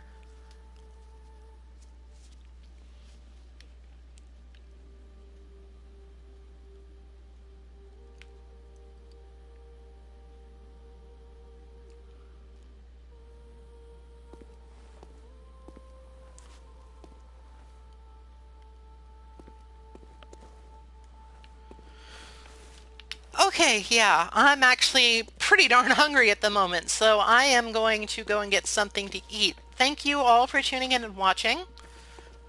I'm done with the DLC. There's not much more new content to show, but I could definitely do some more run-throughs and stuff doing different builds if people want to see more Bloodborne streams. I don't have an awful lot going on in my life right now, so that's definitely on the table. And like I said earlier, I will put up this stream in its entirety on YouTube as soon as it's done uploading, really. And I'll make sure that my YouTube channel is linked in my Twitch profile if it's not already. Thank you all for watching, and I hope you enjoyed it.